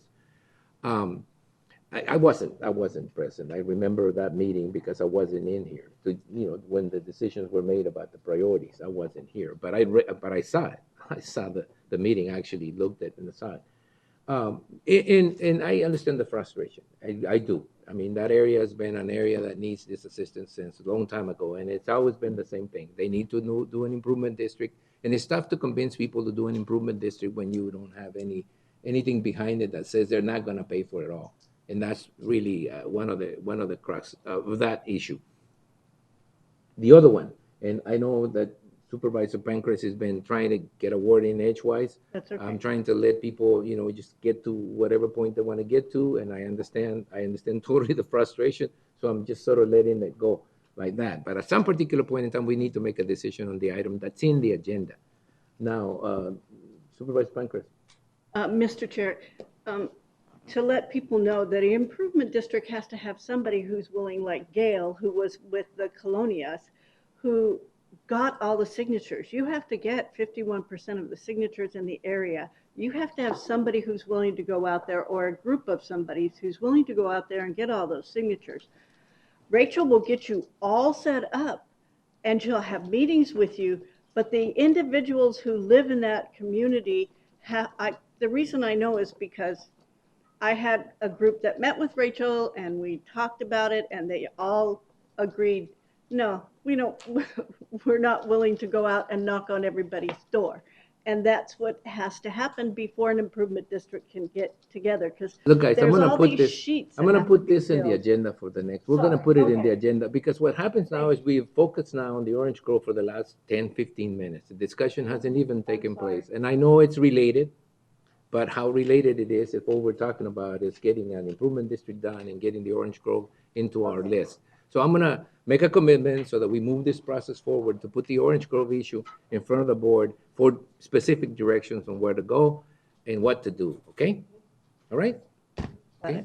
Thank you. No, yes, I mean, That's that's fine. really I what we just- need to do. I'm- We gotta get- Because of the communication, and I have brought it up. Yeah, I know. Mr. Chair, I have brought it up, and I believe, I'll find that email, but I just can't commit to giving that money like that to someone, to a private investor or a private investor. I mean, because that industrial park, it doesn't belong to the county. So, I mean, just we're part of it, we've invested, and we've invested quite a bit, the county has. For Like any other clarification, state. it is public property. It's 4 different entities that are all public entities that own that. It's not private investors that Well, own that. But who's gonna go in there and build, it's private investors.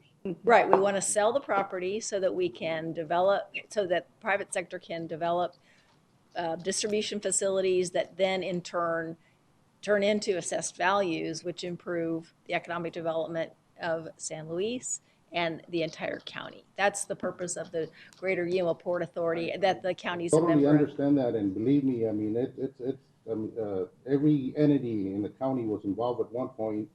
Some chose to, move on, not contribute, but it's just, my deal is, what we had just talked about. So I mean, I don't mind at one point, hey, we can loan them that money, but to just give them right away something, $3 million. that's another thing. But like I said, we need to really communicate, Susan, because I did bring up Orange County or Orange Grove, and that's why I kind of backed down, because you gave me one answer, but not all of it. So just so you know, we need to be on the same page. All right, we need to be on the same page, and we'll make sure that this item gets discussed properly at the next board meeting, okay? Okay? All right, meanwhile, we gotta go back to this one, and we need to make a decision on this. If we have to go back and explain to the board what the Greater Yuma Port Authority is and what it does, it would take, I think, too long. I think that essentially this is a public entity. It's represented by the 4 entities that decided to stay on. I particularly feel we should bring everybody in Yuma County, which includes Somerton, and I know that Somerton has been on the sidelines on this one for a while, and they may want to get back. The city of Yuma did. It was a very difficult process, but let's not get back to the history. What is in front of us is a combination of grant. It's basically a grant and a loan, basically what it is. It's a grant and a loan. And this money that we're using in there, it's federal money. It's money that was allocated to Yuma County to spend on things like water, sewer, infrastructure, and in this particular case, it is what it's going to be used for. So it's the money that is being, quote, given, assisted to, it's money that can be assisted that way. The one that can't, it's the one we're loaning money for, correct? Mr. Chairman, members of the board, it's a repayment of the expenses that are not qualified under the ARPA. Yeah, so doing an Tacna project. Yes, in essence, we're asking for 2 things right now. Is one, to approve the IGA and to set up an interest rate. I'll pick it up when I get up. For that portion of money that is not going to be covered with ARPA funds. All right, got it. So have we had enough of a discussion, or do we need to continue? So take a vote. One more question for Gil. Gil, I've been reading through this, but I don't see anything that says what would happen if they defaulted on it. So did I miss that in my little notes? No, it's not included. The way this repayment has been set up is unsecured loan, pretty much on their word that they're going to be repaying back. I suggest we from put a their lien on it. sources, whatever sources that they have. They're going to have scheduled yearly payments. They need to pay it to us. You're a lender. There's nothing in there that puts a lien on the property so that we make sure we don't lose our money? The instructions that we got, it was going to be an unsecured loan. The instruction is gonna change, because I don't think giving people an unsecured loan is a good idea. I Thank think you. that we should be able to put a lien on the property until it gets paid off. Yeah. Otherwise, if something goes haywire, we own some property. I mean, the Cocopa tribe, I don't think gave an they were, we need to make sure that this investment, because it is an investment, is protected for the county taxpayers. So just like any regular lender, if we can, if it's a second or a third, because it's already been committed to something, it's still a lien. And we need to put a lien on the property. That unsecured stuff just strikes me as wrong. The other stuff, I think we're gonna get from the federal government, we're just gonna put it on some economic development project. But the unsecured part of the loan needs to be secured by some sort of collateral that is big enough. I mean, if we're gonna invest $3 million, the investment itself is big enough to provide a collateral for it. So if we have a memorandum of understanding, it needs to be changed to some collateral it's provided to the county for its loan portion. Okay? I mean, that's the reason why we're referring to as a repayment agreement, Mr. Chairman, not necessarily a loan. Because in essence, that's what it is. They're just going to pay us back of the expenses that they incurred. And the recommendation was to add an additional interest rate on those. Well, the interest rate advance is okay, payments. because I don't think we can just simply give anything. I mean, if I remember correctly, the county attorneys have always made it clear that there's a gift clause that we have to be careful with. So I know that we can't give anything to anyone, but the point here is whether we need to get collateral for the loan portion. And I think it's just normal that any lender will ask for collateral. We don't lend people at $1.5 million on their word, no matter who they are, I don't think. So to me, the agreement needs to contain a collateralized, something to collateralize the deal. And I think the land itself should be more than sufficient to collateralize the loan.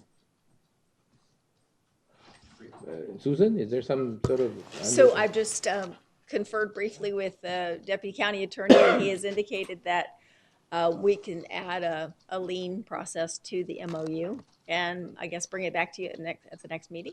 Agreed. I think it'd make us all feel a little better if we had a collateral. Yes. Wouldn't it? Yes. So, Mr. Chairman, I make a recommendation, we send this back to administration. Get a collateral form signed and Lien. agreed to, a lien, and then bring it back to us. I'll second that.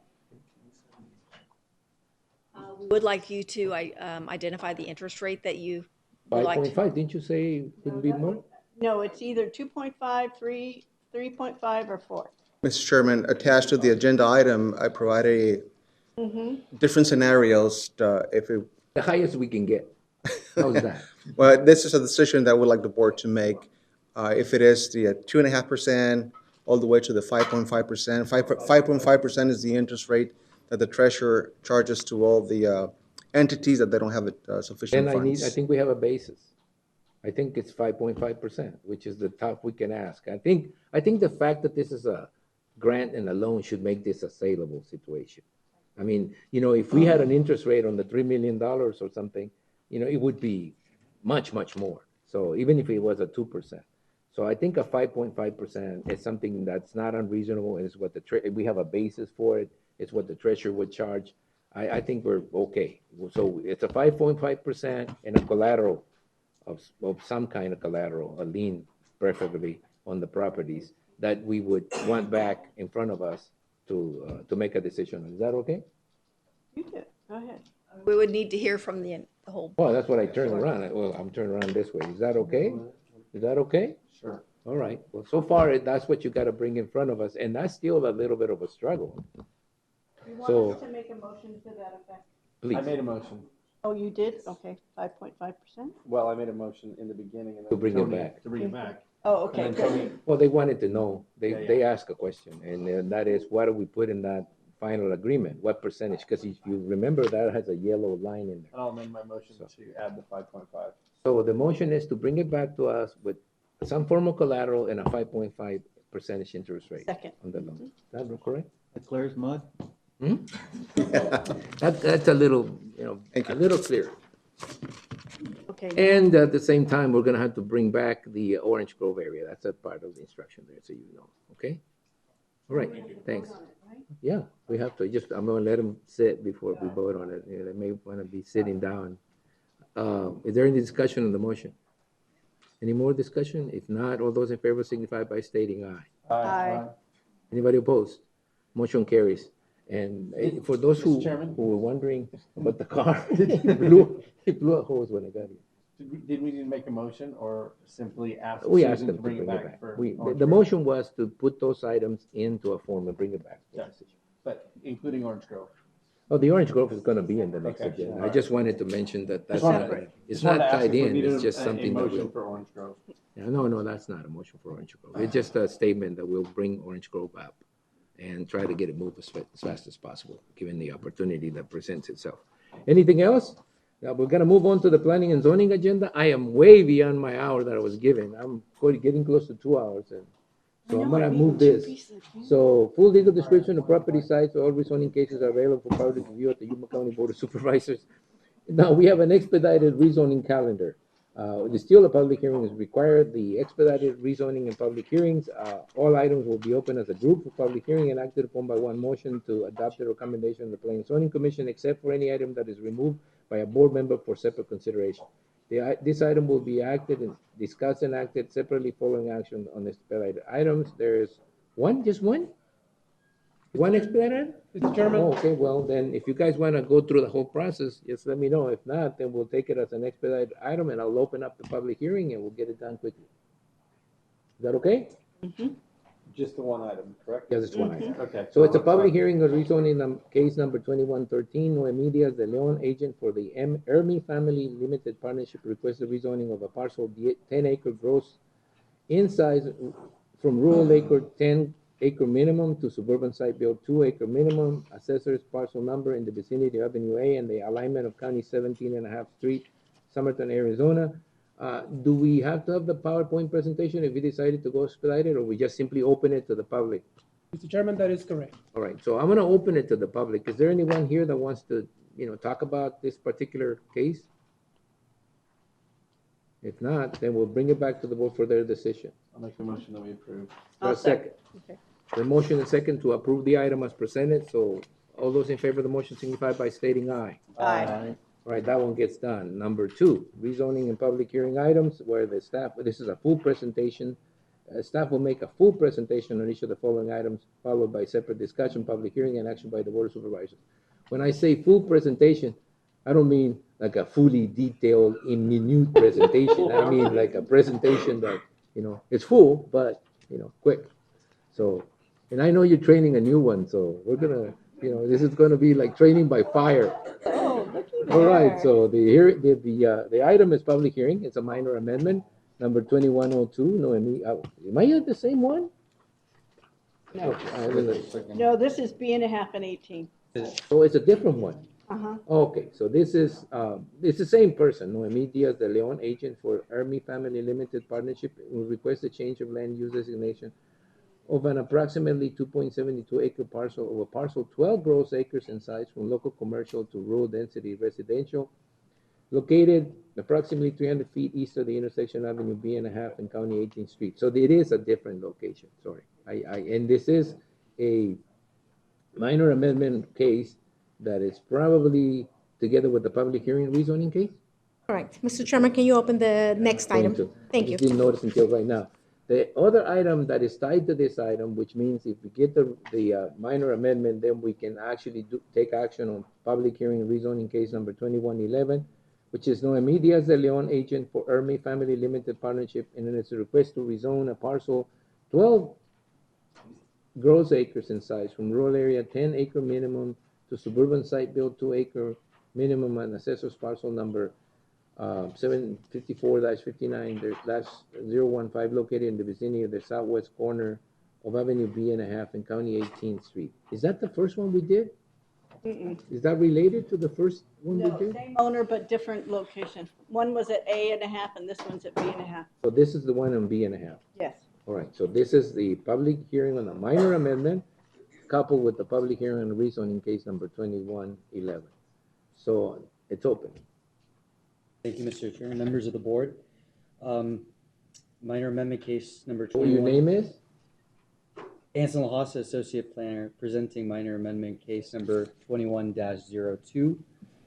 The applicant, Noemi Diaz de Leon, agent for Edmi Family Limited Partnership, requests to change the land use designation of an approximate 2.7 acre portion of parcel, 12 gross acres in size, from local commercial to rural density residential. The intent is to accommodate the rezoning of the subject property from rural area 10 acre minimum to suburban site built 2 acre minimum. This is a vicinity and land use map showing the portion of the subject parcel in red crosshatched. The red is a local commercial node, which includes the southwest corner of the property, and the yellow is rural density residential, which is the majority of land use of the surrounding area. This is an aerial image of the parcel, which is currently fallow, and irrigation ditch is located along the west side of the property. The property has access from County 18th Street, a paved 2-lane road, 20 feet in width, having 100 feet of public right-of-way. Public water sanitation services are not available in this area. The subject property is likely to be divided and developed in the future. Rezoning case number 21-11 is being processed concurrently with this minor amendment to rezone the property to SSB2 zoning. This is a view looking west from the south side of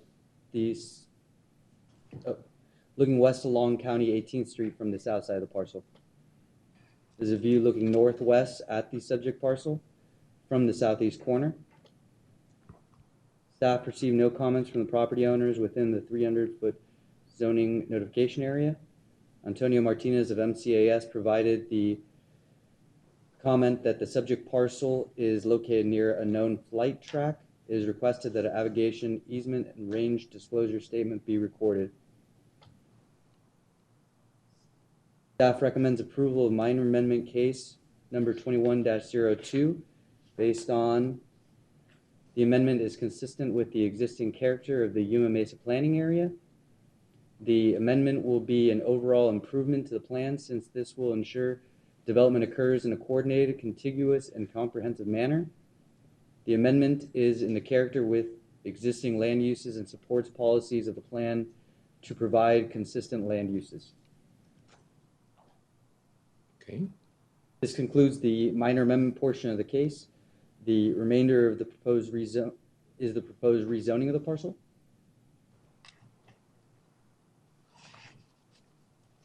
Okay, so Mr. Chair? let them okay. open it I'm up, and sorry. then we can ask the questions combined. You know, open it up, open the second one, and then we can ask the questions. Because, you know, there may be more zoning questions than minor amendment questions, so open it up. Rezoning case number 21-11. The applicant Noemi Diaz de Leon, agent for Edmi Family Limited Partnership, requests to rezone parcel 12 gross acres in size from rural area 10 acre minimum to suburban site built 2 acre minimum. The intent is to split the property into parcels of 2 acres in size for residential development.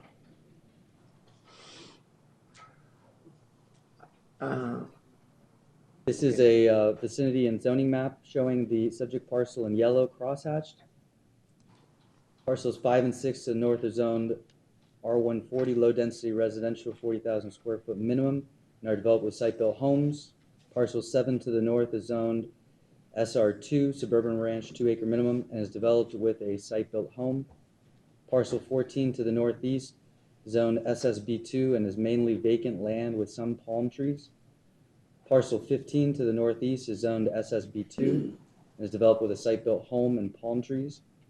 Parcels 2 through 6 to the east are zoned SR2 and are developed with a mixture of manufactured homes and site-built homes.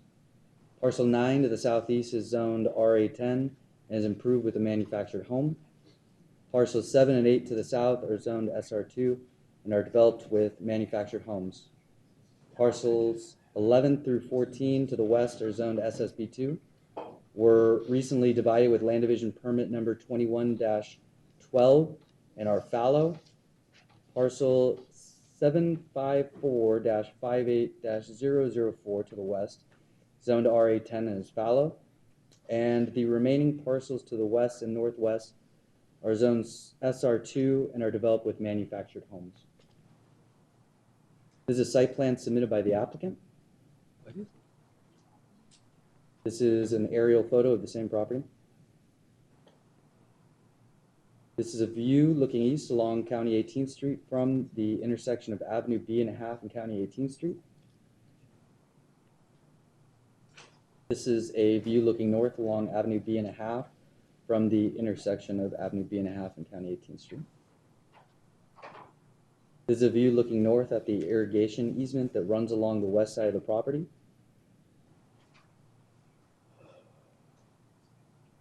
Looks like we're having some technical difficulties. This is a view looking north at the adjacent access easement on the east side of the property. This is a view looking northwest at the subject property from the southeast corner. And this is a view looking northwest at the subject parcel from the southeast corner. And looking south from the north portion of the parcel. There we go. Staff received no comments from the property owners within the 300-foot notification area. And the comment is the same from Antonio Martinez of MCAS. There. What was the comment from the MCAS? Requesting an navigation easement and range disclosure statement to be recorded. But there was no opposition from the Marine Corps? No. No opposition. Staff recommends approval of rezoning case number 21-11, subject to the following performance conditions. Within 60 days of approval by the Board of Supervisors, the owner or agent shall provide an ARS 12-1134 waiver, record an infrastructure disclosure statement, record a schedule for development disclosure statement, record an agricultural disclosure statement, a request for a navigation disclosure statement to be recorded within 60 days of approval by the Board of Supervisors,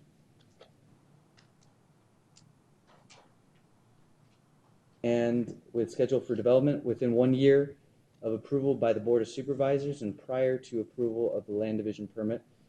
The owner shall apply for a grading permit with the Yuma County Engineering Department to improve the ingress-egress easement along the east side of the property in a dust-free condition by application of an aggregate base course, ABC, covered by penetration chip seal coat, referred to attached standard number B penetration chip seal.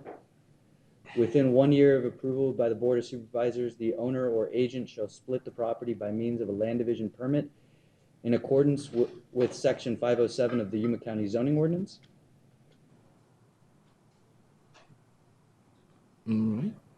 Within 1 year of approval by the Board of Supervisors, the owner shall submit certification from a licensed engineer confirming roadway referred to in item 1 of the schedule for development was constructed according to standard B penetration chip seal.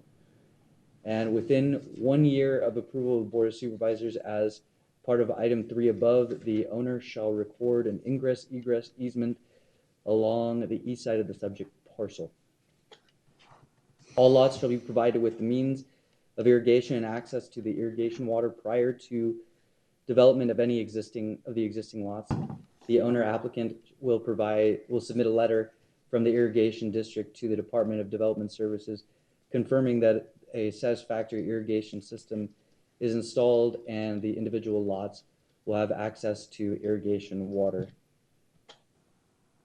Mr. Chairman, that completes staff's presentation. Are there any questions for staff? Hold on, just let me summarize this. So here we have a minor amendment that is going to make the second part possible. Without the minor amendment, the second part isn't viable. I mean, in the minor amendment, it's basically to change the land use designation, right? Because in the plan, it isn't that way. In the plan, it's agricultural. So that needs to take place first. And I know that the zoning change is going to require some discussion.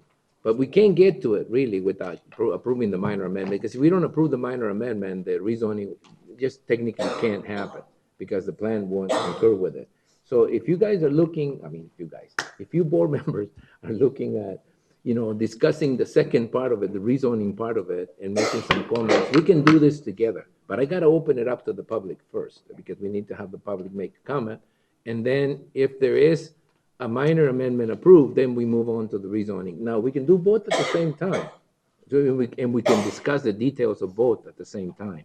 So any question that you have, Supervisor Pancrase, can be answered. Let me just get, all right. So we want to get to, Maggie. Maggie, do you want to say something before I open it up? I just wanted to clarify. So the minor amendment is only to change That one, yeah. that small portion of the property to rural density residential. It's not the entire parcel. Yeah, from the map, we could tell it was a 2 point something or whatever. So the amendment, it just applies to that corner. Without us approving that amendment, that corner cannot be developed as residential, okay? So that is everybody on the same page? Yeah. So we need to get through the minor amendment to get to the rezoning, okay? I'll make a motion. Okay. That we approve the minor amendment. Right. I'll Oh, second wait a it. minute, I gotta open it to the public. Okay. I gotta do the public hearing first. So I'm opening up the meeting to the public. Is there anyone in the public that wants to address the board?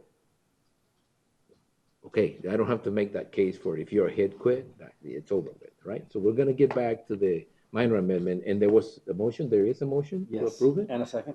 And a And a second? second. There's a motion by Supervisor Lyons and a second by Supervisor Pancrase. Are there any discussion? Is there any discussion on the motion?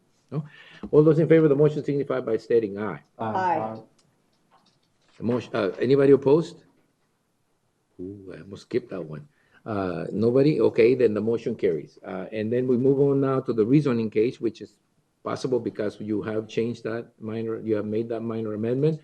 And the rezoning case, it's more, on the, let me, on the second page, on the request to rezone the 12 acre parcel from rural area 10-acre minimum to suburban site built 2-acre minimum. That one, I think, is going to need a little more discussion. The presentation has been made.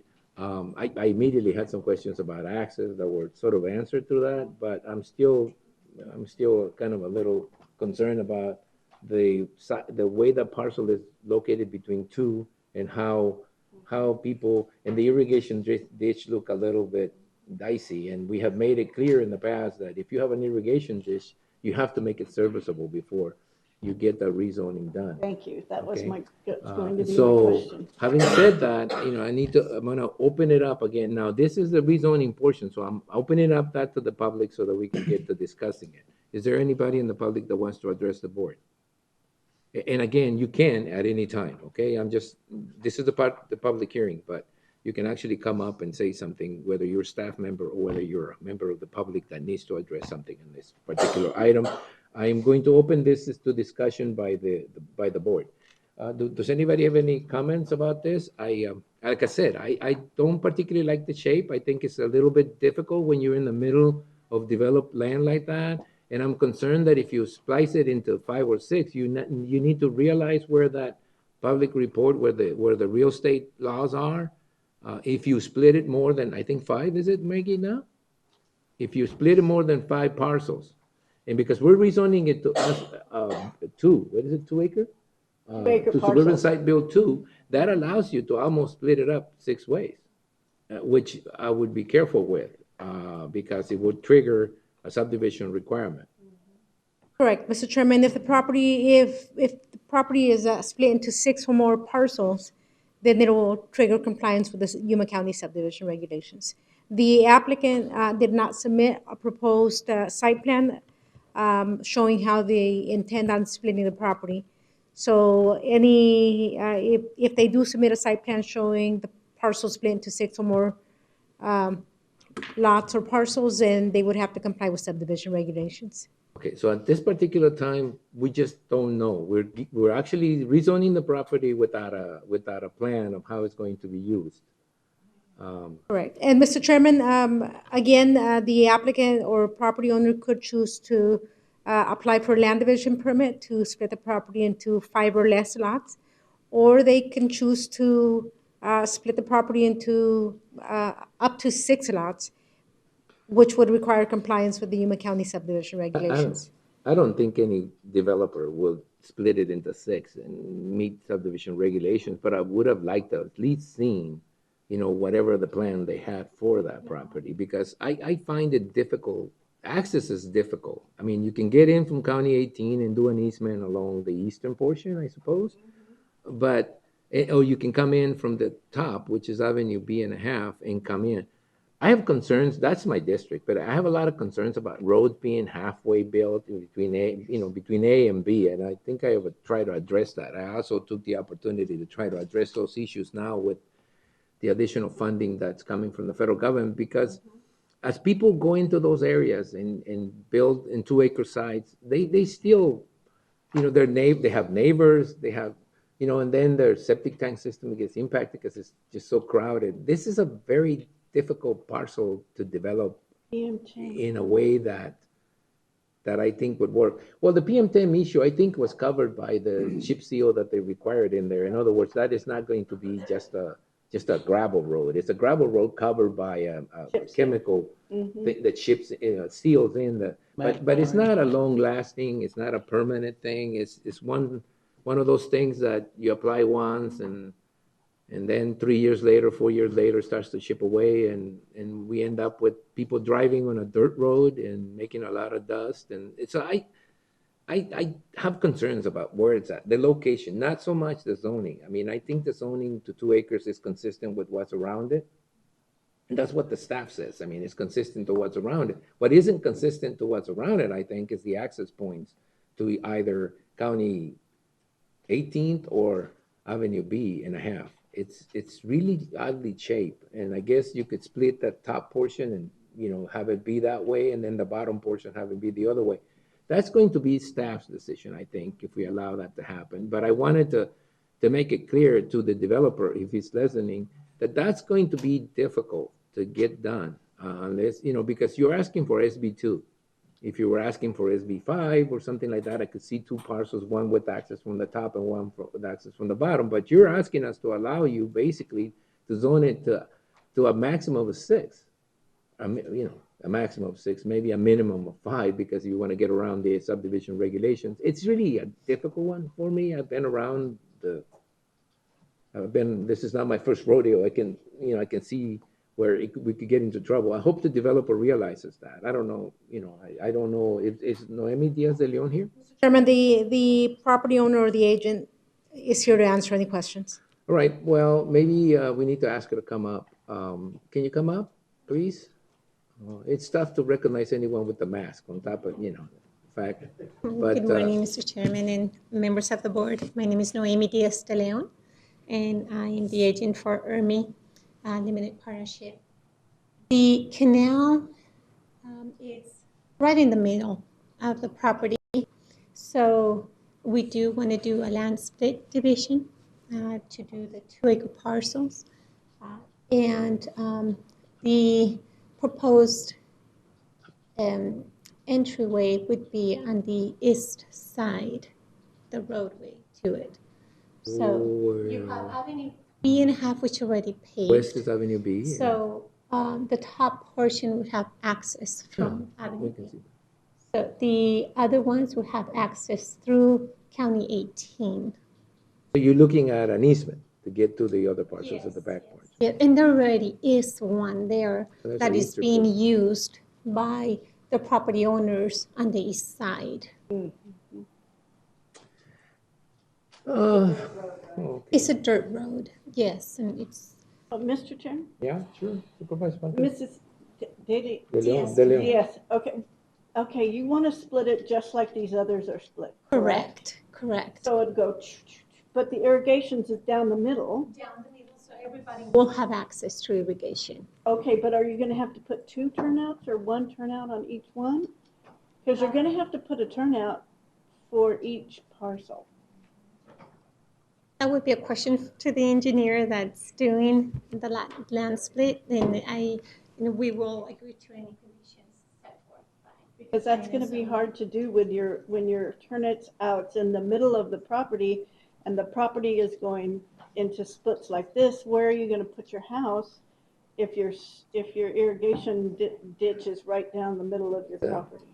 I think it's logistically hard to do, not impossible. You may have to move the irrigation ditch to one side together Yes, with you the are, road yeah, to be yeah. able to have use of the whole side. But that's going to be a challenge for you to deal with, and it's going to be a challenge for the staff to approve. The problem is when we do this approval, we're allowing you to split it, but it's sort of buyer beware kind of thing because it's a challenging site. We'll And, make sure that it's acceptable to to everybody. meet Yeah. it has to meet two major requirements. It has to have a workable irrigation system, and second, it has to have an access to every one of those properties. Third, if you build it more than 5, you're going to deal with subdivision regulations. So there's going to have to be some sort of lot split. It's just going to be complicated. I just wanted to, as a person that I've seen this many times, I tell you that's a tough situation you have. You're in the middle of development, and although it may seem like a lot of land when you have an irrigation ditch down the middle, it really becomes challenging. But that's going to be the challenge you guys will have. I think that the challenge we have right now is to make sure that you're aware that if we rezone this property, it's going to be challenging to get the staff to basically approve any type of development in there. Maggie, you have any comments? Thank you, Mrs. Diaz. I think that if we have any questions, we'll ask you. Right? Thank you. Did I open this to the public already? I did? All right, good. Then we're dealing with questions now. Maggie, do you have any?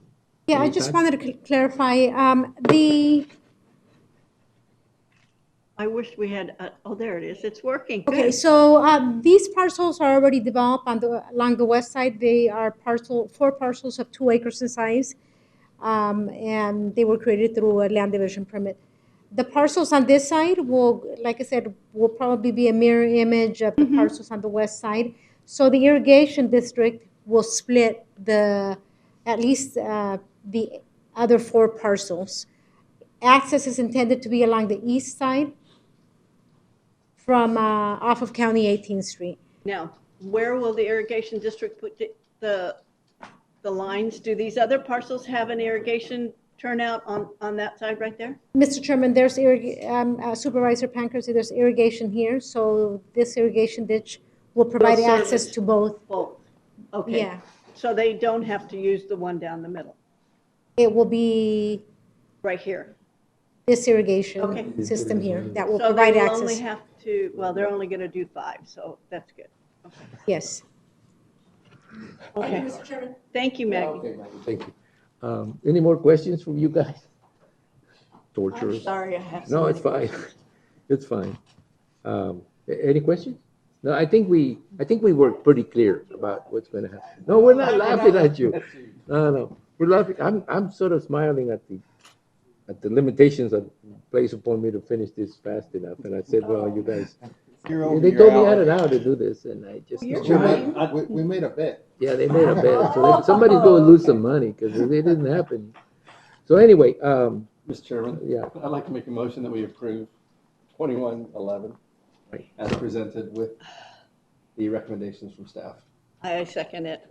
Right, so again, Mrs. Diaz, we sort of give you a sort of glimpse of the challenges and, you're gonna have to deal with it with staff, but we're gonna sort of give you the opportunity to go through with that.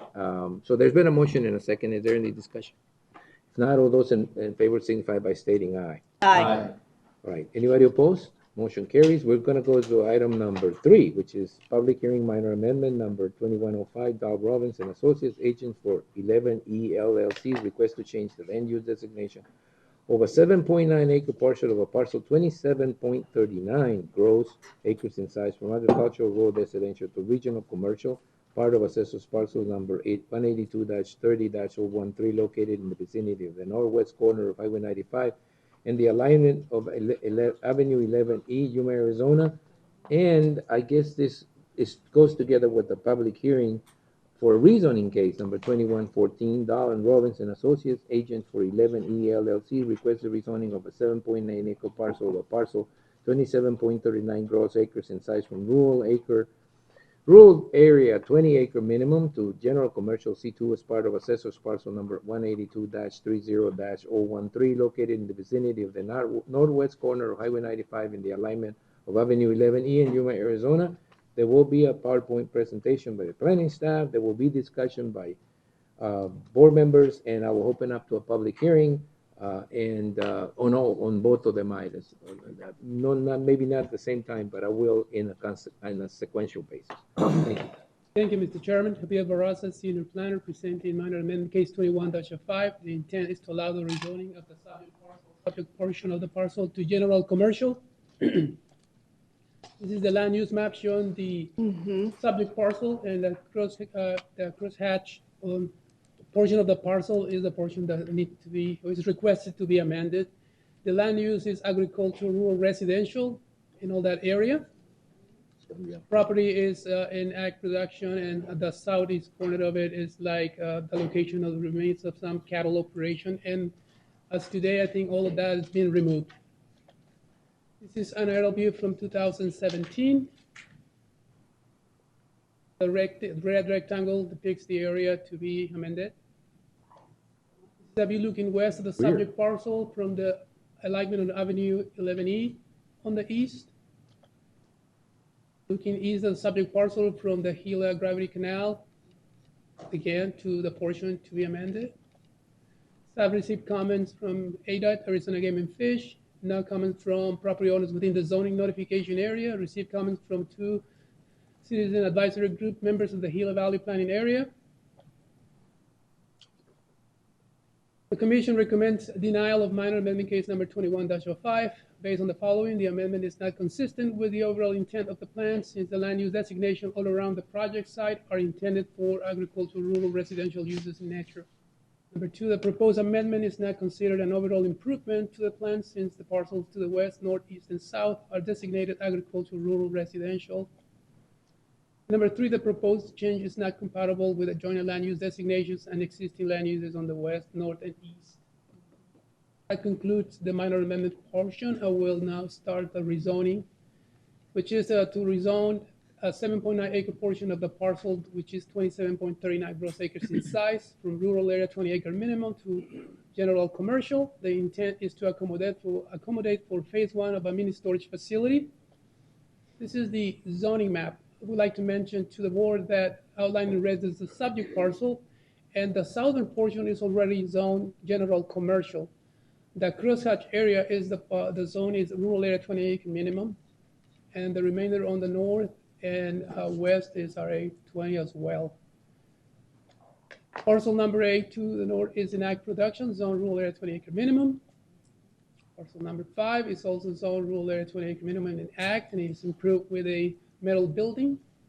We have parcel 15 to the south, which is zone general commercial, and it's improved with 2 residences and some buildings that used to house businesses that are no longer in operation today. And parcel 14 also to the south is zone general commercial. It's a vacant parcel. Access to the property will be along the east of parcel 14 off of Highway 95. And parcel number 24 to the east is zone heavy industrial in agriculture production. This is a site plan submitted by the applicant. The green dashed line denotes the separation between the zoning C2 from the RA20 on the subject parcel. And the yellow shading is the parcel, the portion to be rezoned from RA20 to C2. At the bottom, we have parcels 14 and 15. They are not part of this case. Again, the aerial view. These pictures were taken on June 17 approximately. It was doing some work in the area. This is a view looking east at Highway 95. Now looking north of the proposed axis, close to the billboard. At the time they were cleaning everything over there, that's why you will see all these mounds of debris. Looking north at subject portion from the south of the parcel.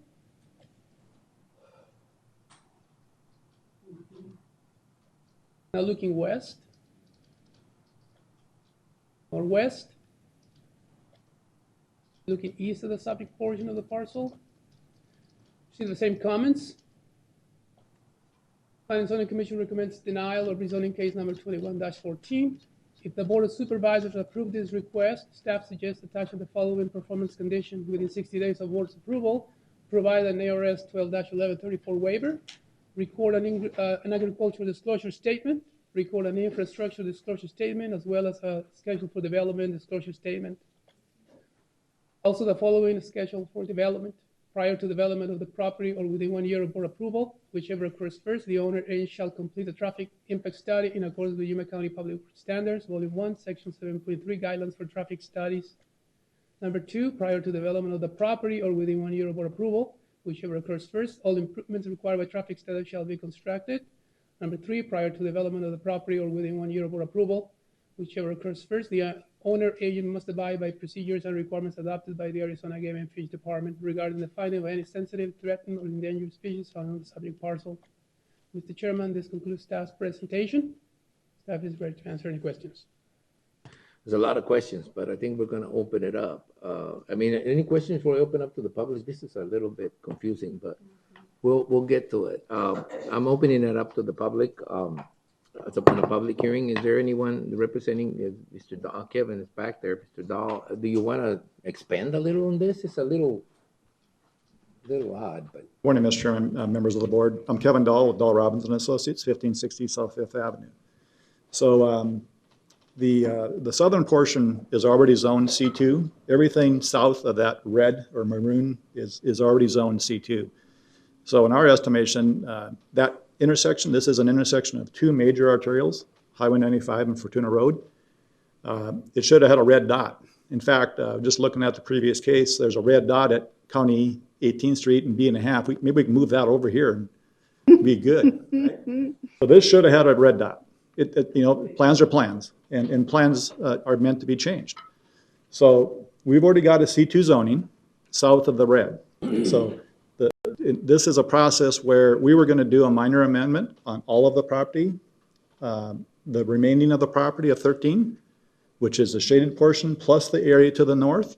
However, it exceeded the area of that allowance. So we broke it out into a phase 1 and a phase 2. So phase 1 is being done right now, and that's the shaded portion. The land use has never been changed. It's all green. However, it's zoned C2. Zoning trumps land use. The property to the east is HI. Again, zoning trumps land use. So property around you was meant to be developed. And ADOT is currently going through a major widening of Highway 95 from west of the bridge all the way, I'm not sure how far they're going north, but this developer has participated with ADOT. We've been working with ADOT now in excess of a year. So that intersection for this property is developed, the developer has paid for the development of the fourth leg, the leg going north. He's contributed to a dedicated westbound right turn lane into this property. So the traffic is a non-issue from a standpoint that A turn lane. it's set up for this development. And what a better use for a buffer from the commercial that's there to the farming than a self-storage unit. And that's a very minor use. And quite honestly, this is going to help from the standpoint of people are using Highway 95 right now. They take their boat or their RV and they go home into Yuma. So we'll be decreasing traffic in Yuma, quite honestly, with boats and RVs. So this is a perfect place for this. The commercial uses are planned. We worked with ADOT. We've done a traffic assessment with ADOT. We're working with, as the report says, we are working with an encroachment permit with ADOT. So all is good here. All is not good with staff's recommendation and P&Z's. P&Z was close. It was a 4-4 tie. But so we're here to appeal to you that this is the right time. This is the right place for this to happen. It's two major roadways. ADOT's doing, if ADOT wasn't doing, it'd be a little tougher sell, but ADOT's doing the improvements and the developer has contributed substantially to make that happen. With that, if you have any questions, I'm willing to answer them. Mr. Simmons? Looking at, okay, so the entrance to this property is going to be east of Fortuna? I'm sorry, Mr. Chairman. The entrance is going to be east of Fortuna? The entrance is going to be right at 11E. It's going to be the fourth leg to 11E. Okay, so it's going to be a signaled intersection. Mr. Chairman, if staff could pull up the site plan, please? It already has a signal. That's what I mean, it's got a signal, but what I'm saying is, though, the way it Go looked, for it. or the way it was given to us, entry was going to be on the west side of the property, Mr. Chairman, It's on the east. or the east side of the property, I'm sorry. Mr. Chairman, you can see the existing T intersection on the bottom of that, and then you can see the new leg being developed to the north. That is the fourth leg of the existing intersection. Okay, so that is going to, the entrance is going to be Fortuna. Yes, sir. Okay, because I thought I'd heard when they were presenting it, it was on the east side of the parcel. No, sir. This is the main entrance. 11E. 11E is the main entrance. So? I'm sorry. That's why it's confusing. I apologize. Yes. The Highway 95. Fortuna Road is the main entrance, Oh, and it's just a misaligned. So Fortuna Road is the main entrance. 11E is secondary. 11E will be it's an easement. It's an easement, but it's the main access to this property will be Fortuna Road. I apologize. So, excuse me, go ahead. well, Maggie and them were kind of looking at each other like, which side is it? Mr. Chairman, I would just want to clarify that while the staff, when we did the presentation, we did indicate that current access is along the east side. Oh, it Correct. is. Current access to the current property. Okay, The so- new access is going to be Fortuna Road. Okay, that's what I wanted to clarify. That, and it Hold on. Let him finish. Supervisor Simmons. well, that, and it just, I'm trying to figure out, I don't remember a time when P and Z and staff agreed on something as far as the denial. So that just kind of sends Well, some. I think the planning and zoning was 4-4, right? So that's considered a denial. Is that correct? Yes. That is correct, So it Mr. was a Chairman. tie, right? It was a 4-4 vote. Yeah. So they send it basically without a recommendation, but because of the way we read them, if you don't get a positive, you get a negative. You don't get a no recommendation. So it was a 4-4 tie from what I read, remember? So anyway, so going back to whatever, oh, sorry, Mr. Simmons. No, I'm all right. Go ahead. You need something? There is an additional entryway right off of the T intersection, isn't there? So it's uncontrolled, Mr. Chairman, it's uncontrolled right now. But when it's all said and done, this is the main entrance to the That's development. a significant improvement Yes, sir. for the traffic. Yes, sir. Let me ask, I do need to ask a question. In that rezoning, that is the whole site, right? That's the whole site, and it has a lot of, this is fully developed? So is it just the corner, or is this the whole site? Chairman, so this is undeveloped. It's Undeveloped. currently So undeveloped. those were the original plans. So the property was owned by the Krager family, and there was a bunch of corrals out there, and I think he had a plan to do like a craft shop and something else out there. So that property has been sold, and the plan for the development is for in the red box and north of the red box as a self-storage facility. So currently, it's just some buildings, and it's the old corrals that have been cleaned up. It's been cleaned up substantially from what you see on that aerial. Go ahead. So it's all going to be set up for development. It's a clean slate. Phase 2 would be north of that up to the irrigation ditch. Mr. Chairman, yes, that'd be, you can see it right there. Yep, north of the red line. Yep. And then the irrigation ditch is the boundary, so I'm taking it. Yes, sir. Yes, sir. And this, one thing I want to point out, Mr. Chairman, is that this is not prime ag land. This is sandy loam. This is not good soil to grow. So we're not taking prime farmland out of production. It's some of the worst soil you can farm on. In fact, at our P&Z meeting, there was a farmer there that said that this isn't good land. So it's confirming that. But you can go to the aerial and you can see the sandy nature of the soil. So again, this is a commercial node. It's 2 major streets. It's set up for development. It should have been a red dot.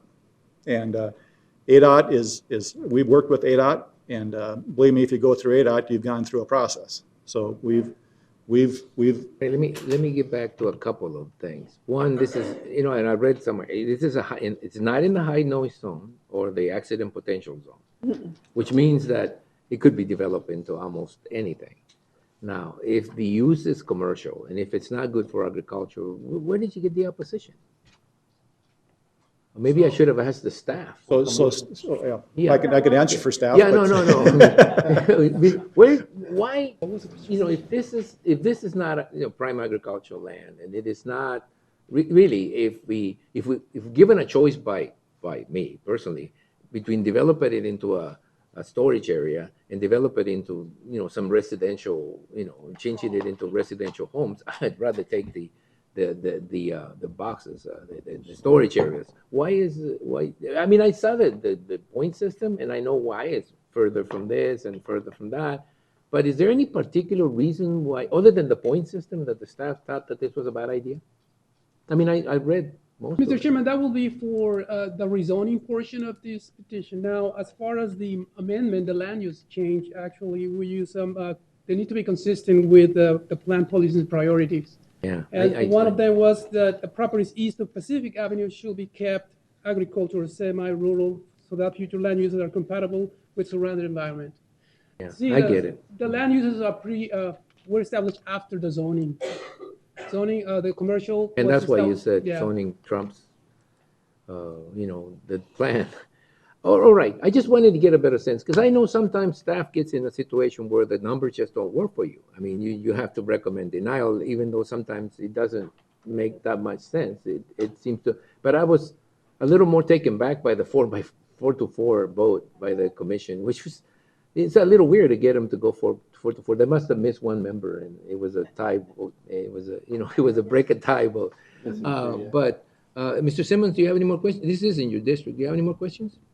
No, and this is looking to be a storage facility. Yeah, I guess. Now, wait, Well, RV or whatever. Mr. Chairman, it is a storage facility, as you can see, as drawn there. The front component will be commercial uses, not storage. That's already zoned commercial. That's already zoned commercial. Sure. Supervisor. you already have a little plot of what it's going to be, right? That convenience store, and they don't already exist. So, no, Mr. Chairman, Supervisor Pancrazi, so we had to, ADOT requested us to put together a plan for the traffic impact statement. And that was just a placekeeper. It's not there, it's maybe there, it's a perfect place for it, that's what we thought, as well as any other commercial uses that may come out, but that's to be determined. And that location's yet to be determined, but. Okay, so we move on to, we're discussing the minor amendment, which I think it's an easier one. The rezoning, I think it's a little trickier, but, I have one more question. what do you want to do? I mean, so. I have one more question. The Gila Gravity main canal, I have one question about putting commercial property right next to the canal. Doesn't that canal feed agriculture? Yes, it does. And there will be a buffer between, this will be buffered from the canal. The self-storage. A legal setback on there? Steve Haxton, excuse me, owner and developer of the property. There is a 150-foot easement from the center of the canal buffer zone for the Bureau of Reclamation. Thank you. So we're off of it quite a ways. You're out there quite a ways for the Bureau? Yes, ma'am. Okay. And that, the canal actually, this would be represent, I think, the center of the canal. Okay. So You're way back, yeah. we're way back. And the retention basin is required for water storage, for rains and all that kind of stuff? From the property, Yeah, correct. watershed, okay. The property's been an eyesore for many, many years. Oh, yeah, forever. Forever. I've gone and cleaned it up. I am in negotiations with a C-store for the corner, as we speak. Circle K, here you come. No, go ahead. Could be, but. I know. It's on. So I consider this the north gateway of Yuma and would like to clean it up a little bit and make it presentable and useful. Sure, Supervisor Simmons? Just had a question too along that west wall. Is there going to be a wall or something that will delineate the storage away from the canal and Absolutely. everything? There'll be probably about a 15-foot masonry wall that will border the whole property line, because that would be the back of the storage units. Be a lot like the storage place at Foothills and Yeah, it would be. Yeah, so it would, all the property lines would be bordered with masonry walls, which would, that wall would be part of the structure. Oh, he's willing to do. Okay, Supervisor, are you done? Supervisor Blanco? Oh, when, are you done, Darren? Okay. I saw that in somewhere in the plans I was reading, there's going to be, you'd like to see a hotel somewhere? There is no plans for that at this time. That's what ADOT required, is what you're gonna we- use the land we for? had to Okay. The traffic study to ADOT, and we had to put all the possible uses, Okay. and we did the maximum we could for the traffic study. So at this time, there is nothing in the near future planned at all. It all just For- depends for- on I what think, happens, I yeah. think our first decision is whether we want something to happen there, right? So let's, I'll go ahead and make a motion. And I'll make a motion that we approve the minor amendment. I'll second that motion. right, there's been a motion and a second to approve. Are you sure? Oh, all right, okay. Comment before we take a vote. Alvarez Engineering Department. After further discussion, we're going to be waiving the traffic impact study since they're working with ADOT currently. So, just to let you know. Well, we still got the rezoning. You could have commented. It's okay. We don't want to save more money, do we? Okay, got it. There's been a motion and a second to approve the minor amendment, which is the first step in getting to the rezoning. So, is there any more discussion on this item? If not, all those in favor of the motion signify by stating aye. Aye. Anybody opposed? Motion carries. So we go to the rezoning, which has already been presented. So it's just a matter of whether you continue with this idea that you want something done there. And if you do, I think we need to continue. Supervisor Bancroft. Mr. Chair, Maggie, can you tell me why the Planning and Zoning Commission, so many of the members of the Planning and Zoning Commission wanted to deny this? Did they make statements? I read what it was, but I didn't see actual. Mr. Chairman, I believe that the statements made at the Planning and Zoning Commission's meeting are in the minutes of They your were packet. in the minutes, yeah. Some of the concern was the fact that the property is in the middle of an agricultural area, and the concern with the commercial uses being established in that area. Which is going to happen. I think if you're next to Highway 95, it's pretty difficult, Be not to farming. think about commercial. Mr. Chairman. And that's Um, nasty land.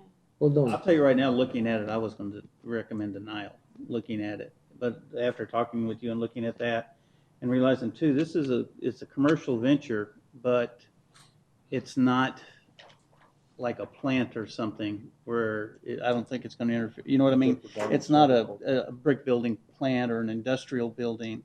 This is something that's in and out, people are going to be using. And I think it's going to be a good buffer for agriculture plus the Yuko Gin. It's going to give industrial, but it's giving a good buffer with those as well as any other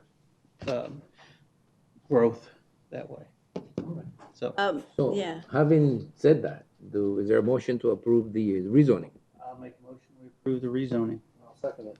A motion and second to approve the rezoning, case number 21, what's it, 14? Yeah, 2114. Is there any more discussion?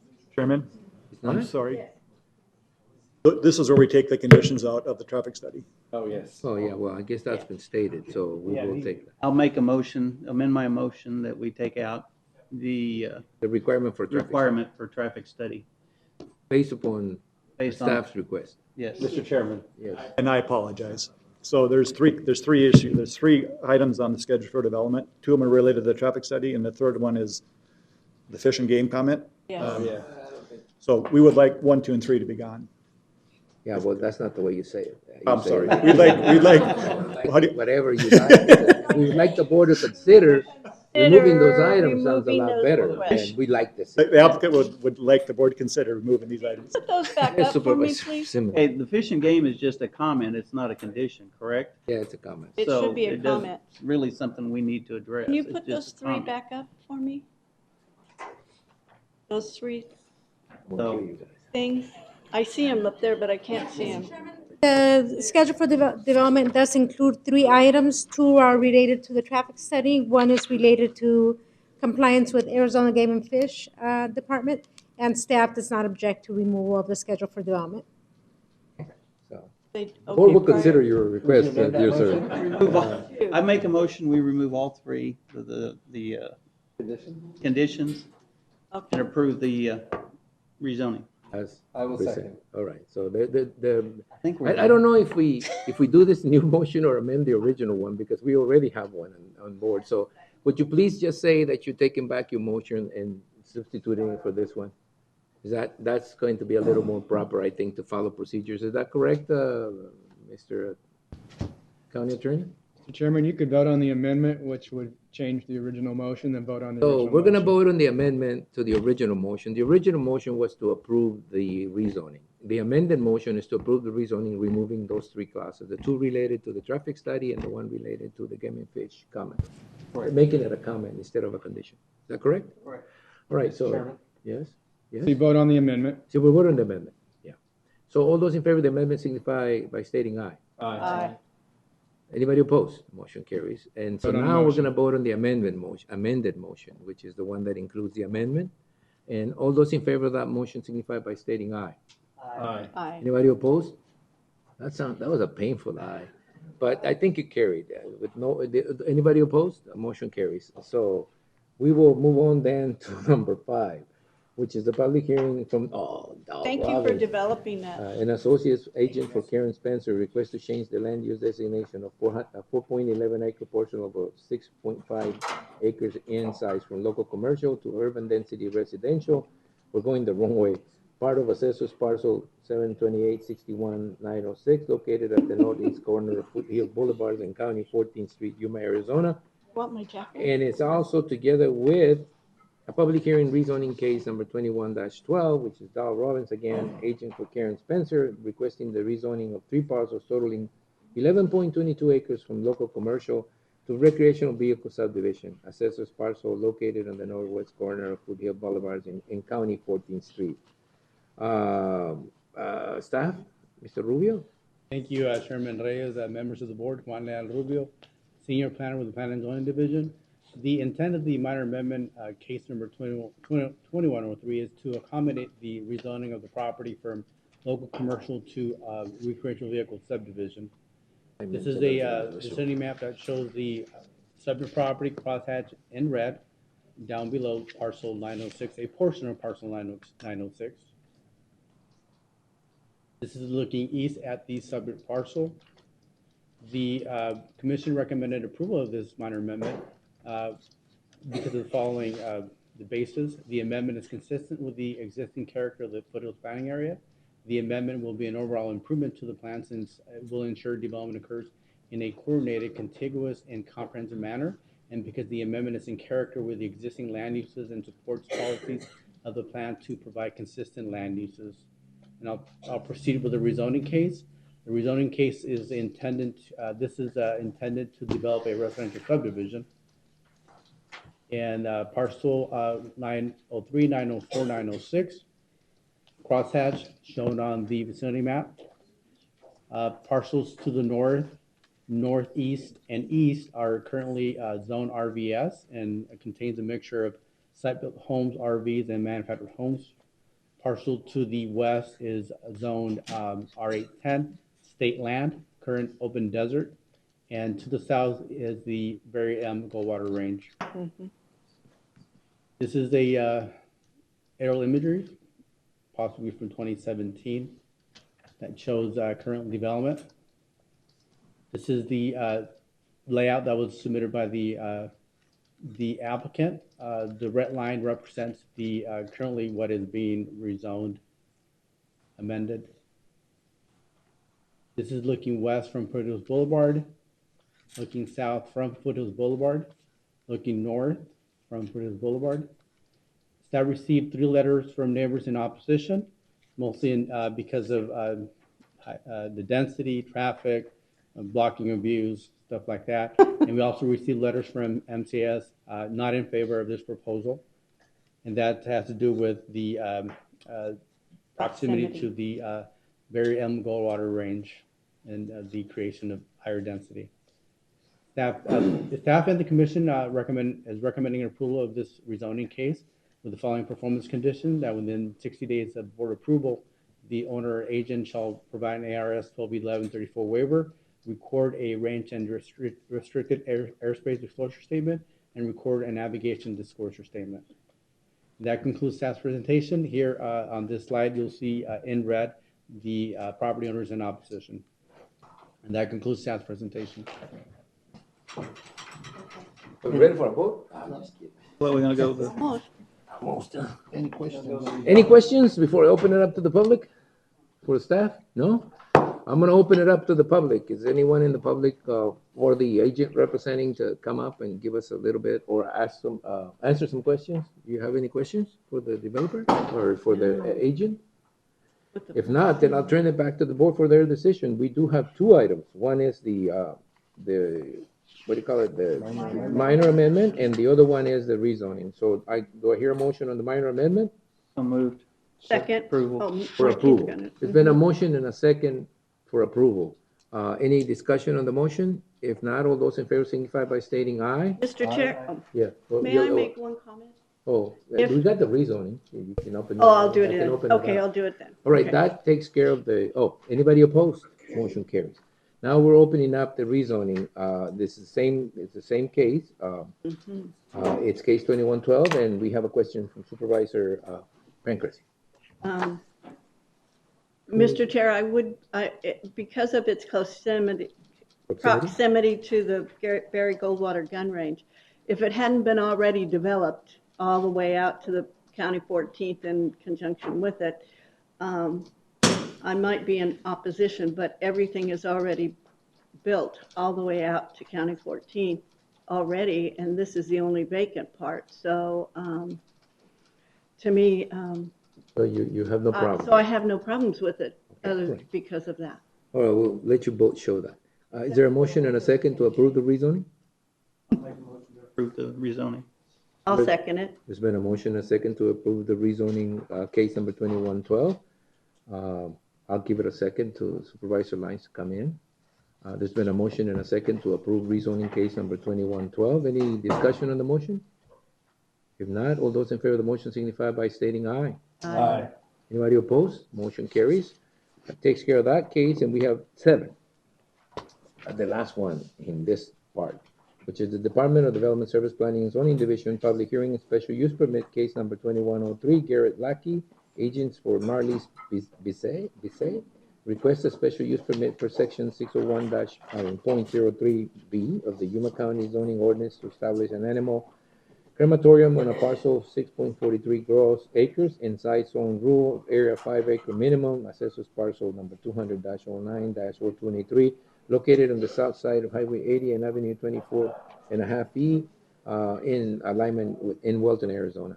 I think I do have, go ahead and start it. I mean, we do have a little packet here, or a big packet. So let's get started. Can you do it? Oh, there you go. Okay, Mr. Chairman, members of the board, Ansel Hossett, Associate Planner, presenting special use permit 21-03. The intent is to establish an animal crematorium. This is a vicinity and zoning map showing the subject parcel in red cross hatched. There are 3 parcels within the 300-foot notification area.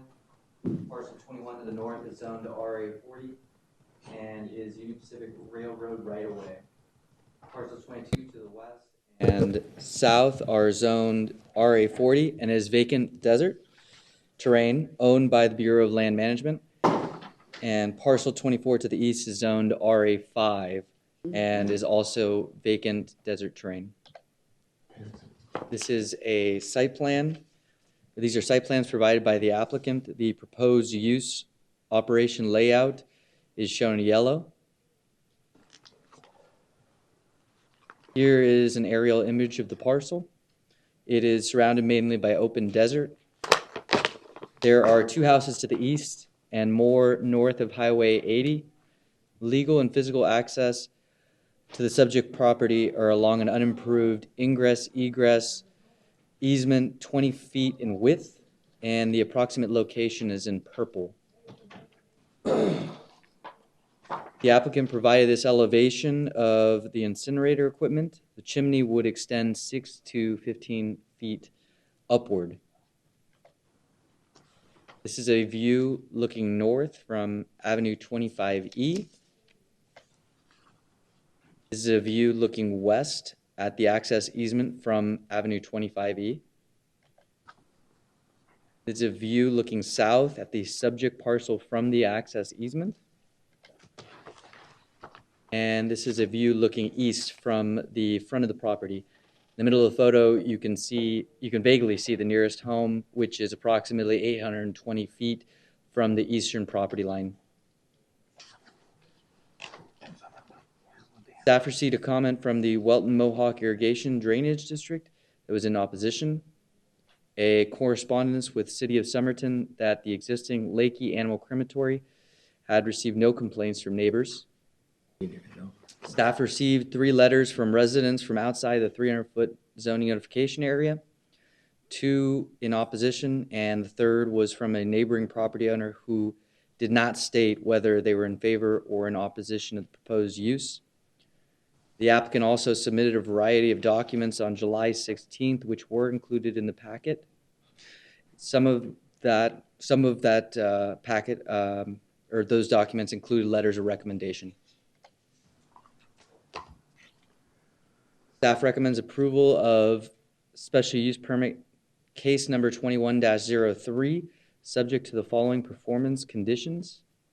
Within 60 days of the Board of Supervisors' approval, all owners or their agents must provide the following: an ARS 12-1134 waiver, provide a recorded abrogation disclosure statement, provide an infrastructure disclosure statement within 180 days or prior to commencement of operation of the facility, whichever occurs first.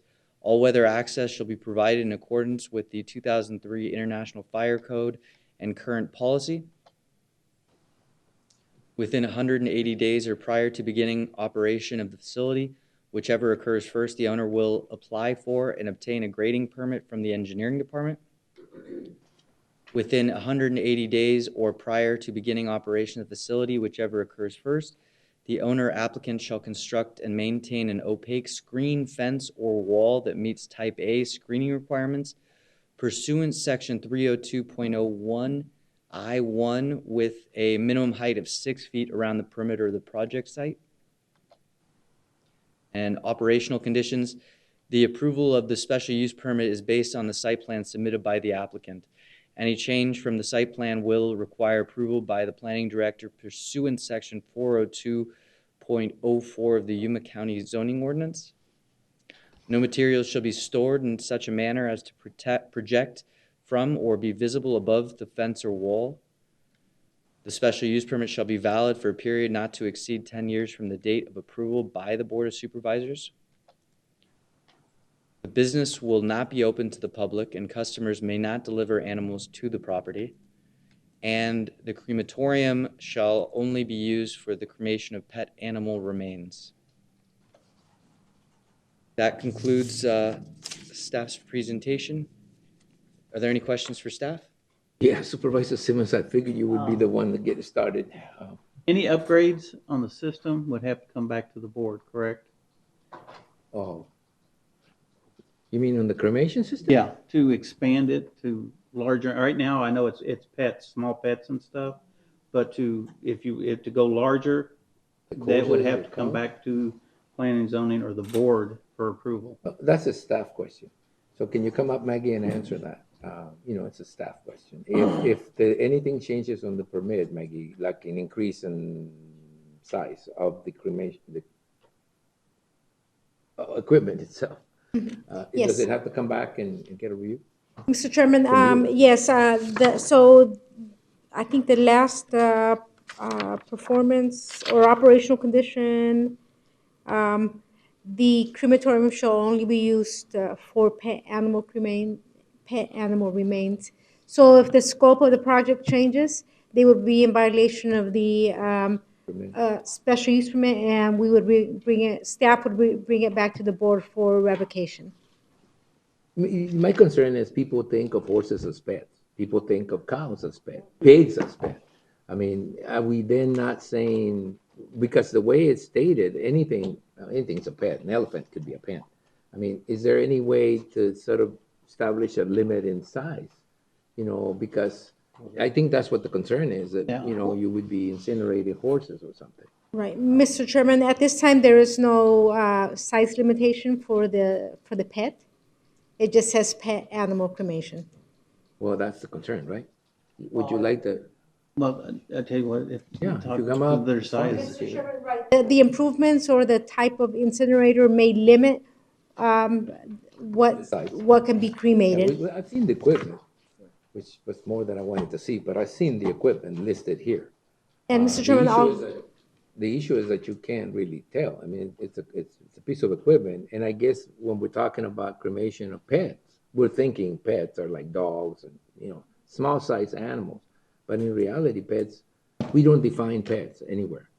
right, Mr. Chairman, I believe that the applicant has can provide answers as to the maximum pounds that the facility can accommodate. Right, let him ask. I'm going to open it up to the public for the public hearing part of this, and so we can have a chance to ask you questions. Come up, are you Garrett? Yes, my name is Garrett Lakey. I've been a resident here in Yuma forever. I am the owner-operator of Lakey Animal Crematory.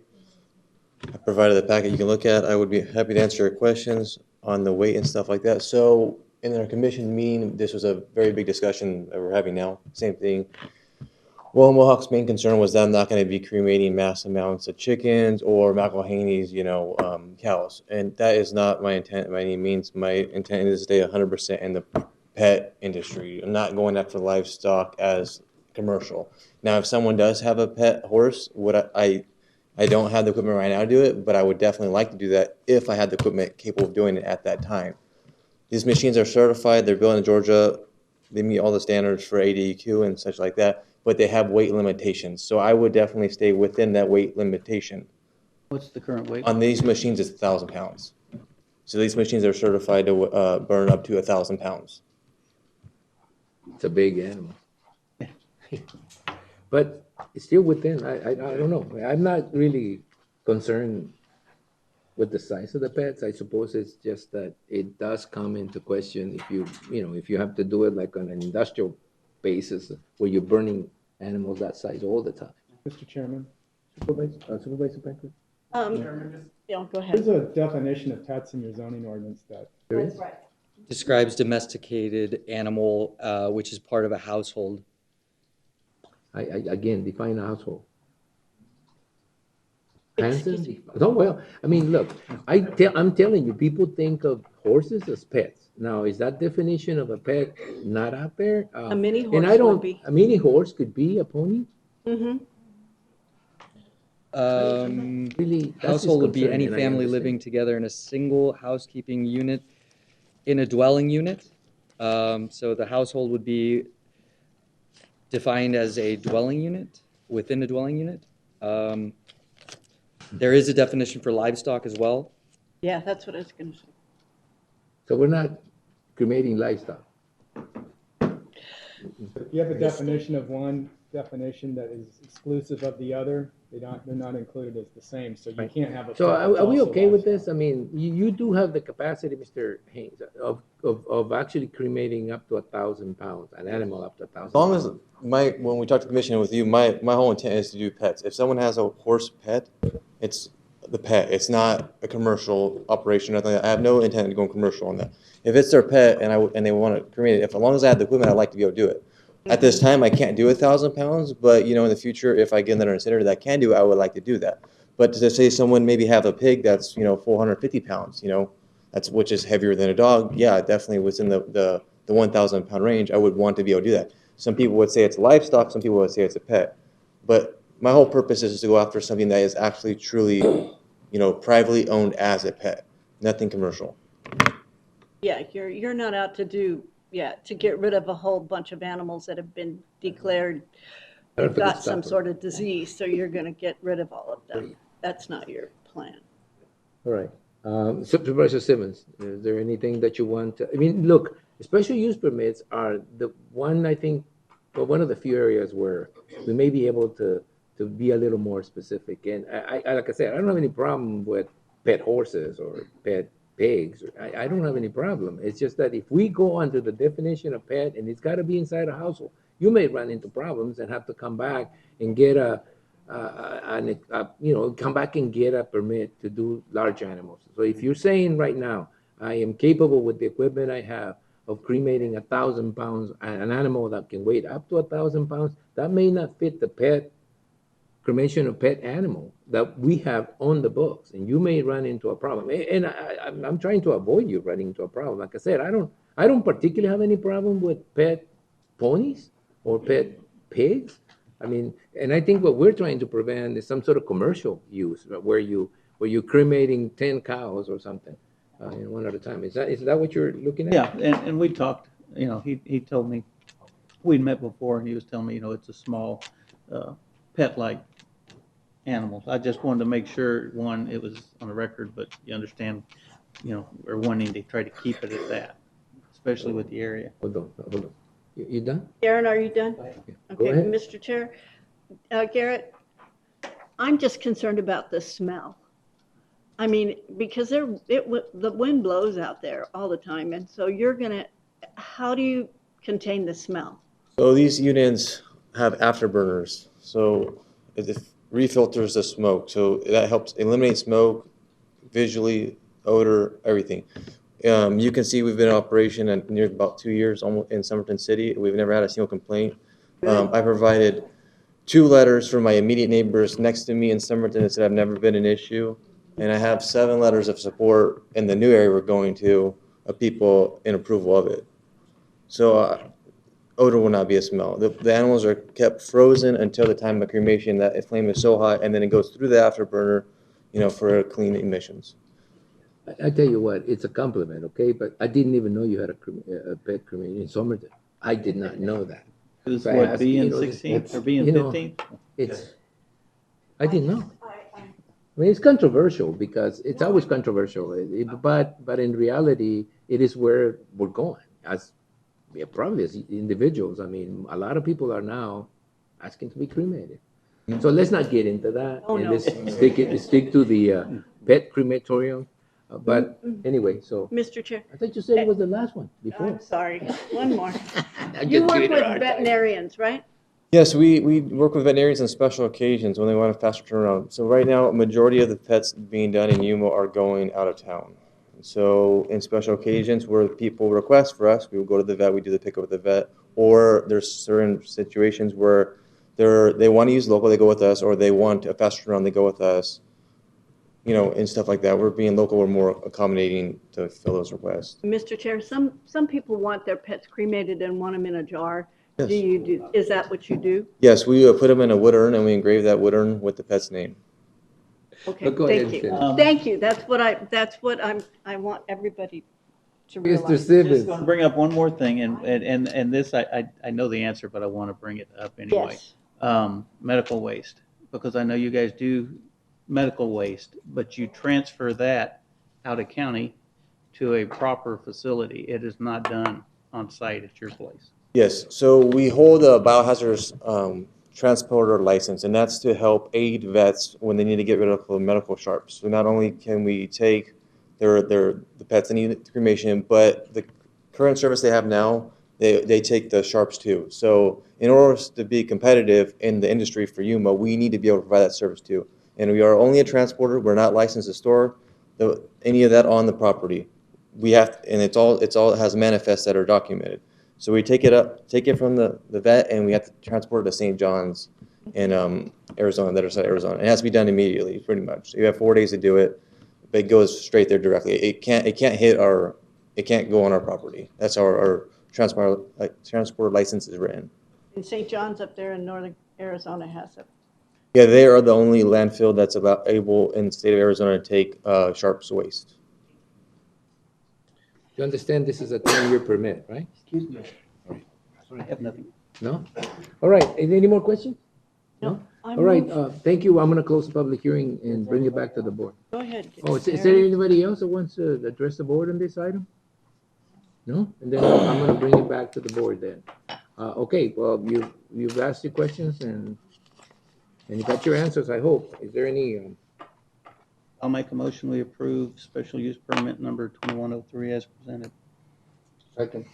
Then a motion and second to approve item Special use permit number 2103 with the conditions as stated. Any more discussion on the item? If not, all those in favor signify by stating aye. Aye. Anybody opposed? Motion carries, and we move on. Thank you very much. Thank you very much. Okay, we move And on thank to. you for waiting. You were the last ones on the Yeah, list. well, I'll try to move it fast. It's his but- fault. No, it's I my know. fault, yeah. His hours draw Yeah, out. yeah, that was my hour. I extended it. So thank you very much for your patience.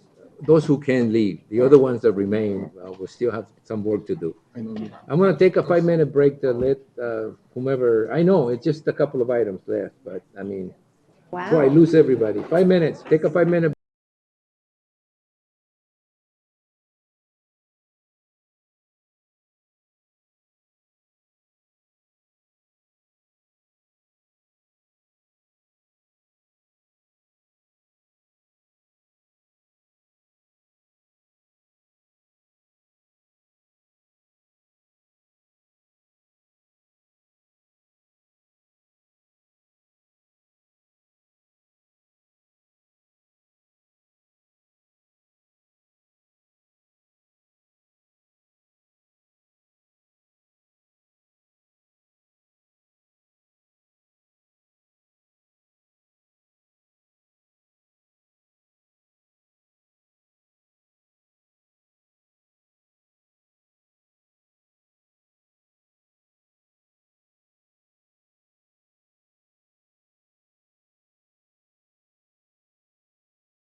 I'm just kidding, just kidding, just kidding.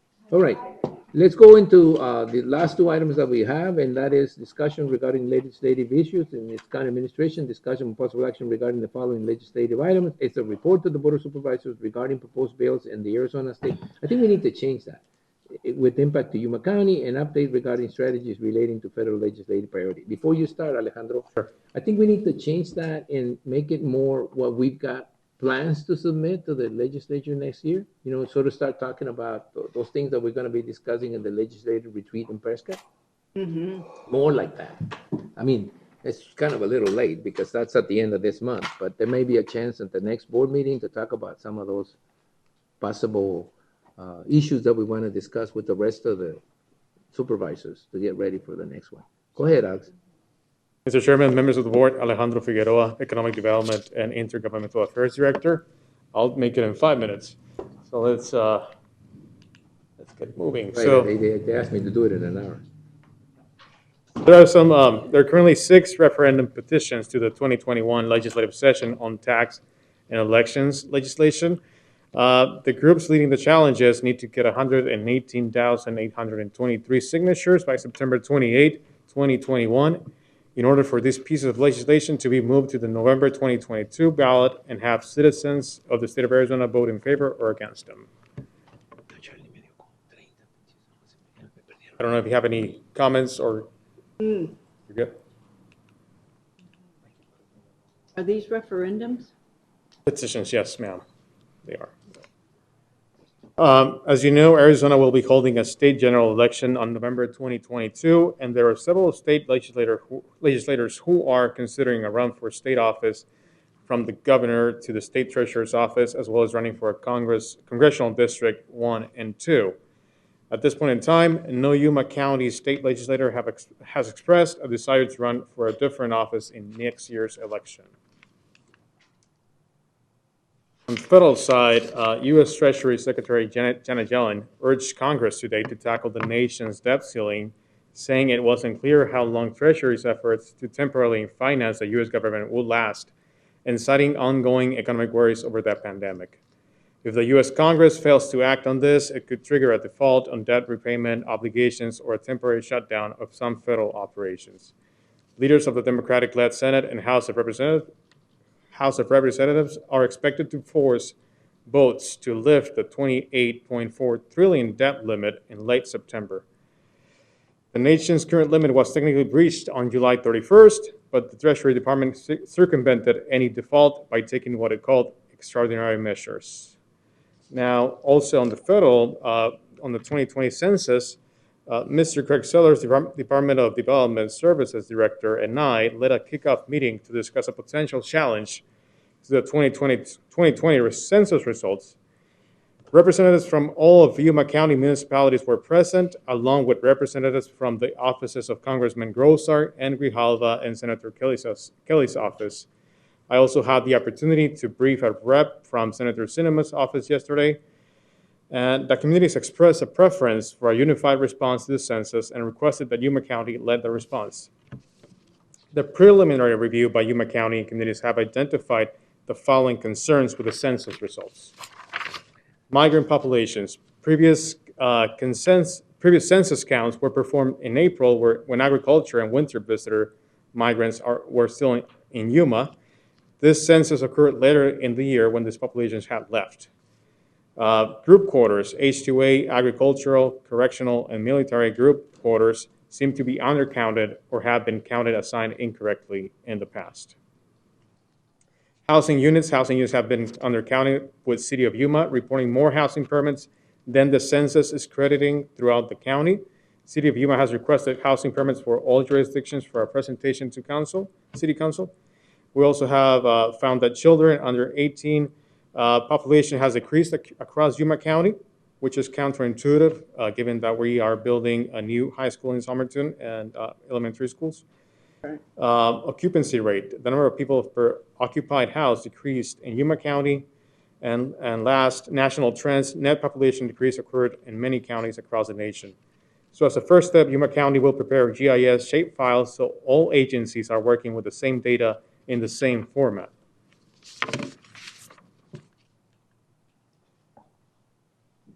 Alfonso Durazo, Governor-elect of the state of Sonora, announced an initial investment of $27.5 million for the modernization project of the San Luis Rio Colorado Port of Entry. The project is designed to expedite southbound traffic, which would especially benefit the cross-border tourism industry. Construction is planned to begin in 2022. According to Sonora's governor-elect, all port of entries in Sonora will be modernized in the upcoming years with a total investment of $250 million. I would also like to inform you that the member of Mexico's Ministry of Defense will soon be announced as the new administrator of the San Luis Rio Colorado's Port of Entries. This is part of the Mexican Customs militarization program instructed by Mexican President López Obrador. Hoping that I made it in less than 5 minutes. We're just kidding. Any questions from the report? Again, we need to start getting ready for that Prescott Legislative Conference. For those who are going to attend, you need to start making plans and reservations if you want to be there. I hope you guys already have if you're going to go. And then that's what we need to focus on the next report. And what is it that some of the board members may have something to add or subtract from it. So just keep us informed about that. Okay. On the federal side, I still, and I think, I don't know if you were watching TV when I said to the health director that we needed to start coordinating that pandemic situation a little more with our counterparts in Mexico. Mm-hmm. It's if you could just sort of keep an eye on that and see Absolutely. what that can be done.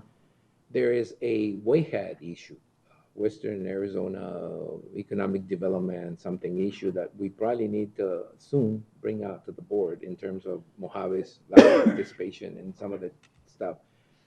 What I'd like to do is try to put something together like a background history on it and bring the board up on it so that if there's an issue that we need to have discussed or clear, they would know a little bit about it, because for the last 20 years, that's sort of been around, but really hasn't been active. And now that it's starting to get active, most of us, most of you anyway, do not know what it's about. Okay, so just sort of bring up a little more information on that. All right? Anything, you guys, any questions? Okay. Did you, Mr. Chairman, Alejandro, did you talk about the Arizona-Mexico Commission and your new position on the board? I have not. I'm a member now of the Transportation and Transportation, Ports, and Infrastructure Committee with the Arizona-Mexico Commission. That's good. That's good. And I think that for the board members' information, we haven't brought that up in front of the board because it really hasn't been that much active. I mean, it's been all digital. But we do have a membership. We pay for a membership, don't we, Yes. Susan? Some sort of silver or some sort of bronze. I don't know what it is, but it allows us to have, I don't know, 2 or 3 board members. I don't remember exactly how many there were, but it allows us to have members participate. And You can have, Mr. Chairman, you can have additional opportunities to have other people serve on other committees. Well, if I'm correct, we do have a board member here who has extensive experience with that board. So looking forward to having a lot more impact on it than we did before.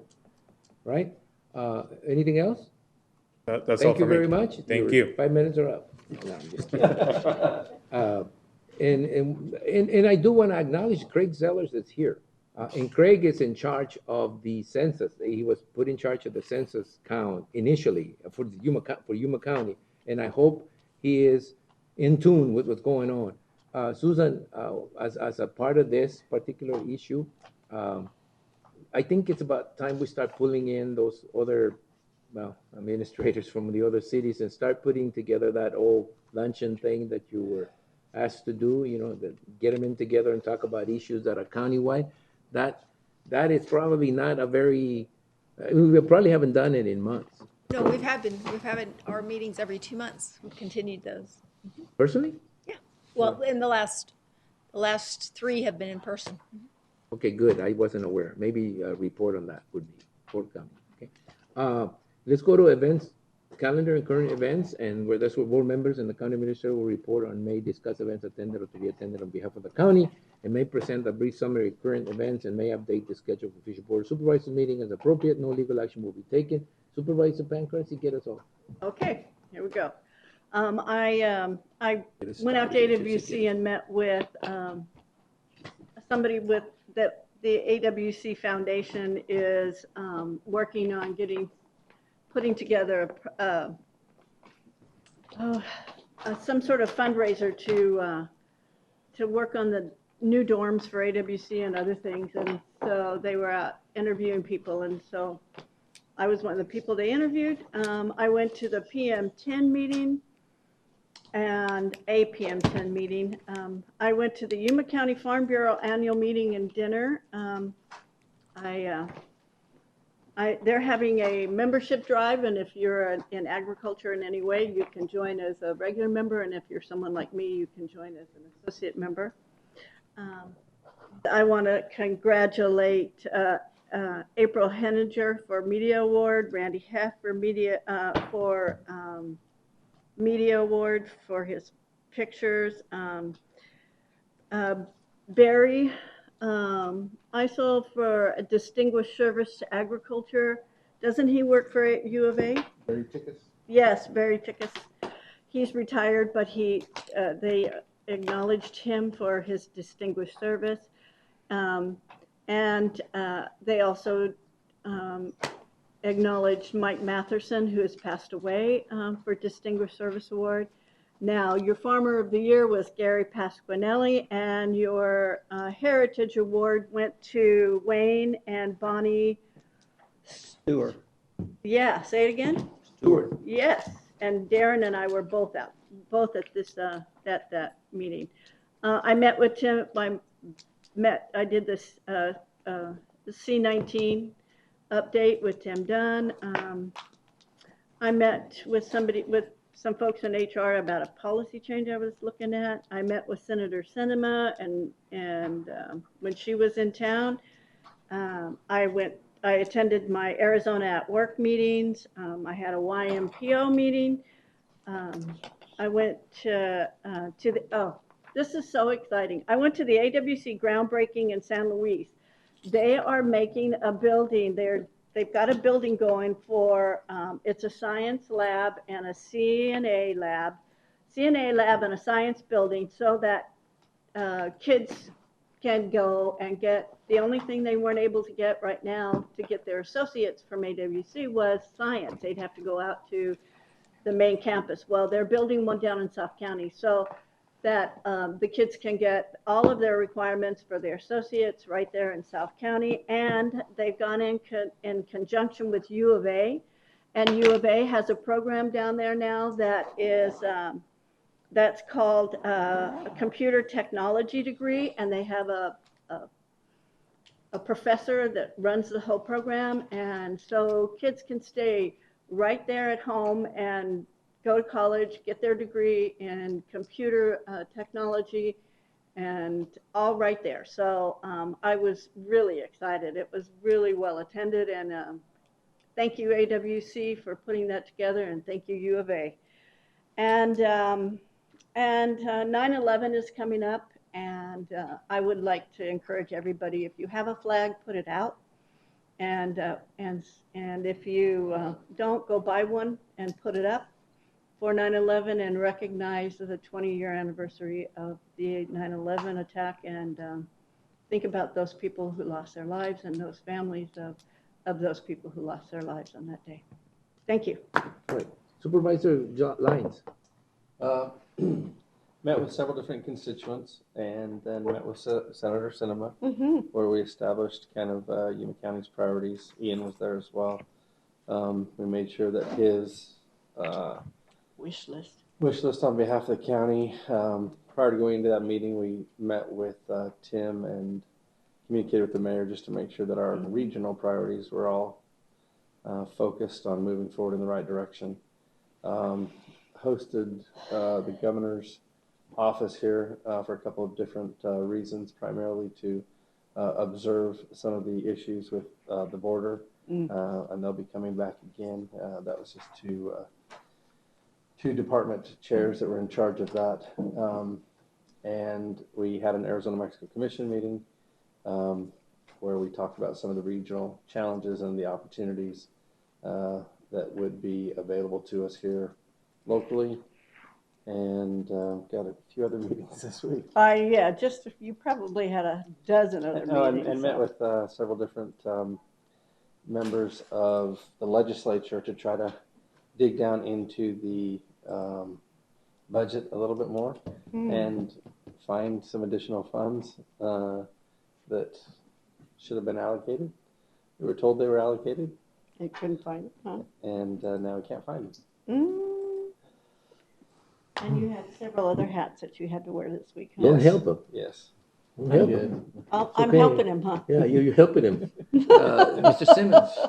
Hey, look, you guys are busy, but I mean, right now, brevity is a vice or a yes, virtue. I'm sorry. Excuse me. Mr. Simmons? Had a community wildfire protection plan meeting. It was our last one. We finally finished that up. I want to thank everybody involved. There was a large number of people throughout the county and the state that were part of that. Also attended the Yuma County Fire Bureau meeting. Had one of my community meetings out in the foothills at the library, which was well attended. Had a PSPRS meeting. Met with Welton Border Patrol, reference some issues that they're having, see if we can help them out with. Also had a meeting with a group, residential area, reference to an upcoming zoning case, which I think will be here on the 20th. Just getting their input and their concerns and such. Also too, I'd missed Cinema when she was here, and I got a hold of Tim Dunn as far as infrastructure, and he said he'd brought it up to reference to Fortuna Road overpass or something, because that has continued to be an issue as far as backup when the trains are stopped through there. I've seen it backed up to the interstate and backed onto 95, and you got emergency equipment. And especially for the emergency personnel. Uh-huh. You get emergency equipment, cannot get through to go north. So, and railroad don't put in bridges, so that's something we've got to look at to hopefully try to alleviate that issue and the backup that's occurring. Thank you. Thank you. Supervisor Porteous. Not much, but I just been talking with actually the mayor from Somerton and the city of San Luis with in concerns of the census, and walked into the city manager's Somerton city manager's office, and he was actually on the phone with Mr. Chairman Reyes, and talking about the same thing. So I'm glad that the county is kind of spearheading this, and because it is important. I mean, the numbers are way low. Also, just having for future items in an agenda or a work session to talk about, priority on infrastructure throughout the whole county. That way, we are all on the same page. Mm-hmm. Because if we talk to certain representatives, we might mention things and someone else mentions another. So we are all kind of hopefully get, itemize or prioritize 1, 2, 3, and we're all on the same page, and maybe we have a better luck in getting some funding. If money's coming our way, kind of. So something that to look forward in the future. In the near future, it can be a work session. It doesn't have to be in a regular meeting. Mm-hmm. Okay. Well, I think that's going to be the challenge that Alejandro is going to have to, take on. It's just sort of keep us. I mean, to be blunt, this is a board made up of very different members that have different contacts, different ways to do things, and I think that I found that to be sort of good. I mean, it's like. When I went to testify in front of the districting commission, and I said, look, I wasn't too much of a fan of this 3-3 type situation at the beginning, because I thought, well, they're going to offset each other. 3 sort of Republican representatives, state representatives and senators, and 3 Democratic state representatives and senators. But what it turned out to be is that most of the time they can find common ground and move forward. And actually we have like 6 people lobbying in behalf of Yuma County, as opposed to 3 on one side and 3 on the other. And I found that to work. Maybe it doesn't work in other areas. It works in Yuma County, as far as I'm concerned. So in terms of getting together and getting our priorities in order, I think that's gonna rely a lot on having those priorities be brought forth and discussed. And, you know, we could do this in a work session or simply take enough time, not the 5-minute time frame, but maybe, you know, an hour to get through and get everybody on the same page. And I think that most of the time we're on the same page. It's just that some of us do it different, you know, and it's what, I think is what shows up when we ask Supervisor Pancrase to begin the reports, is because we know whatever we do, we're not gonna catch up. I mean, so that kind of makes that threshold a little, you know, lower. But Jonathan has been, you know, getting really close there. So, I mean, you're starting to make us be a little leery here, because, I mean, when you really get down to it, you know, some people like less government, some people like more government. At the end of the day, this is the government they're gonna get, and they get a pretty good representation as far as I'm concerned. Mr. Chairman? Yes. Can I just let Martine know that when we prioritized with Senator Sinema, it was based off of YMPO's recommendations? And then all we did is kind of prioritize the Highway 95 and some of the other infrastructure issues that we had already prioritized. So I feel as if what we put forth to Senator Sinema was truly indicative of what the county No, collectively. and I'm just saying, kind of, you know, just in general. Yeah. I mean, sometimes, you know, funds might be available and say, well, where should we put them, you know? Or if we have something that it's Yes. kind of, that we all have a 1, 2, 3 list and saying, hey, it goes there no matter what, but this is how, you know, the county, we as the board have decided. Yes. Kind of. This, I would agree. this part of the meeting where I'm so lenient with everybody has led us to have this 3.5, 5-hour meeting. Because, you know, it's really the way it should be, but it's really tough. It's like herding cats. So, you know, and that's said in a good way. This has been, you know, I've got cursed by the, you know, these two gentlemen here with this meeting has to be done in an hour thing. And that's what happens when you have a short meeting and a long curse. But anyway, it's been quite an experience, and we'll get to that in some other time. Are you Can I done? explain to Lynn? No, come Because she said she thought we were laughing the at fire. her. No, We were we not weren't. laughing We were. at you, because we said we can do it in about an hour if Mr. Chairman wasn't here. And I said, oh, come on, guys. But anyway, I don't want to be blamed for taking. Everybody See, was this on is- me about talking all the time. See, this is what I gotta live with. But anyway, going back to my report, before, you know, we got sidetracked, there's the other issue of the multiverse university, multiverse or whatever. And I did get some opinions from Supervisor Porches and some opinions from other sides, and I'm sort of warming up a little bit to it. I really, honestly, I wasn't too warm up to any idea that we would do a 4-year university in Yuma. But they've asked me to reconsider, and I am thinking about it. I'm meeting tomorrow at 1:00 with I think Luis and Bruce. Is it Bruce Wright? Yeah, it is Bruce. Wayne, or- No, Bruce Wayne. No, that's Batman. No, Bruce Wright. Bruce Wright from the university, from the. Yes. The Oh, consultants, yes. Jesus Christ, I mean, this is what I The gotta get. university, You know, I'm yes. meeting with Batman tomorrow to discuss, you know. Should we Gothic quit while City we're stuff. behind? Yeah, well, anyway, so, and you know, I'm gonna quit while I'm ahead and still have some time to wrap it up before 1. So Susan, you're next. Yes, well, I've been out of town, so I haven't been to any meetings here locally, Thank but God, thank God. we did have the deadline as of 4 p.m. yesterday for the broadband proposals, responses to the RFP. And we have received 5 proposals. So they're in the boxes. I just looked at them to find out how many we had received and from whom. So we have 5 proposals. Do we have a range yet? Do we have a range? I haven't even looked at the documents yet, so. Just make sure we get it, so we look at. Yes, I will. When you bring it up in front of the board and then have. So the next process presenting is to you. have an evaluation committee that will look at it from a technical and consistency with the RFP requirements and make some recommendations that will then come to the board for your. We need to find out quickly before we go into the Orange Grove area. And that will be on the next agenda. So we'll put Orange Grove on the agenda, and I'll have Rachel Stallworth here talking about the improvement district. I was just kidding, but yeah, you can continue in that line. Explain it to me. All right, Yeah. so anything else? Was your trip okay?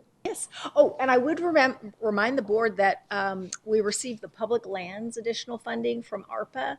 As you recall, that there was a separate $1.5 billion. And so that translates into $9.6 million for Yuma County with no strings attached, but you can't use it for lobbying. So I think that would be available for roads or other projects that the board decides you want to You use. may decide to use them on capital improvements. We're gonna need it for PM. Anyway, so thank you very much, and don't keep mentioning we got more money because, all right. So anything else? If not, then thank you, everyone. It's been a long meeting, but very productive one. Thank you, Ian, for not, making it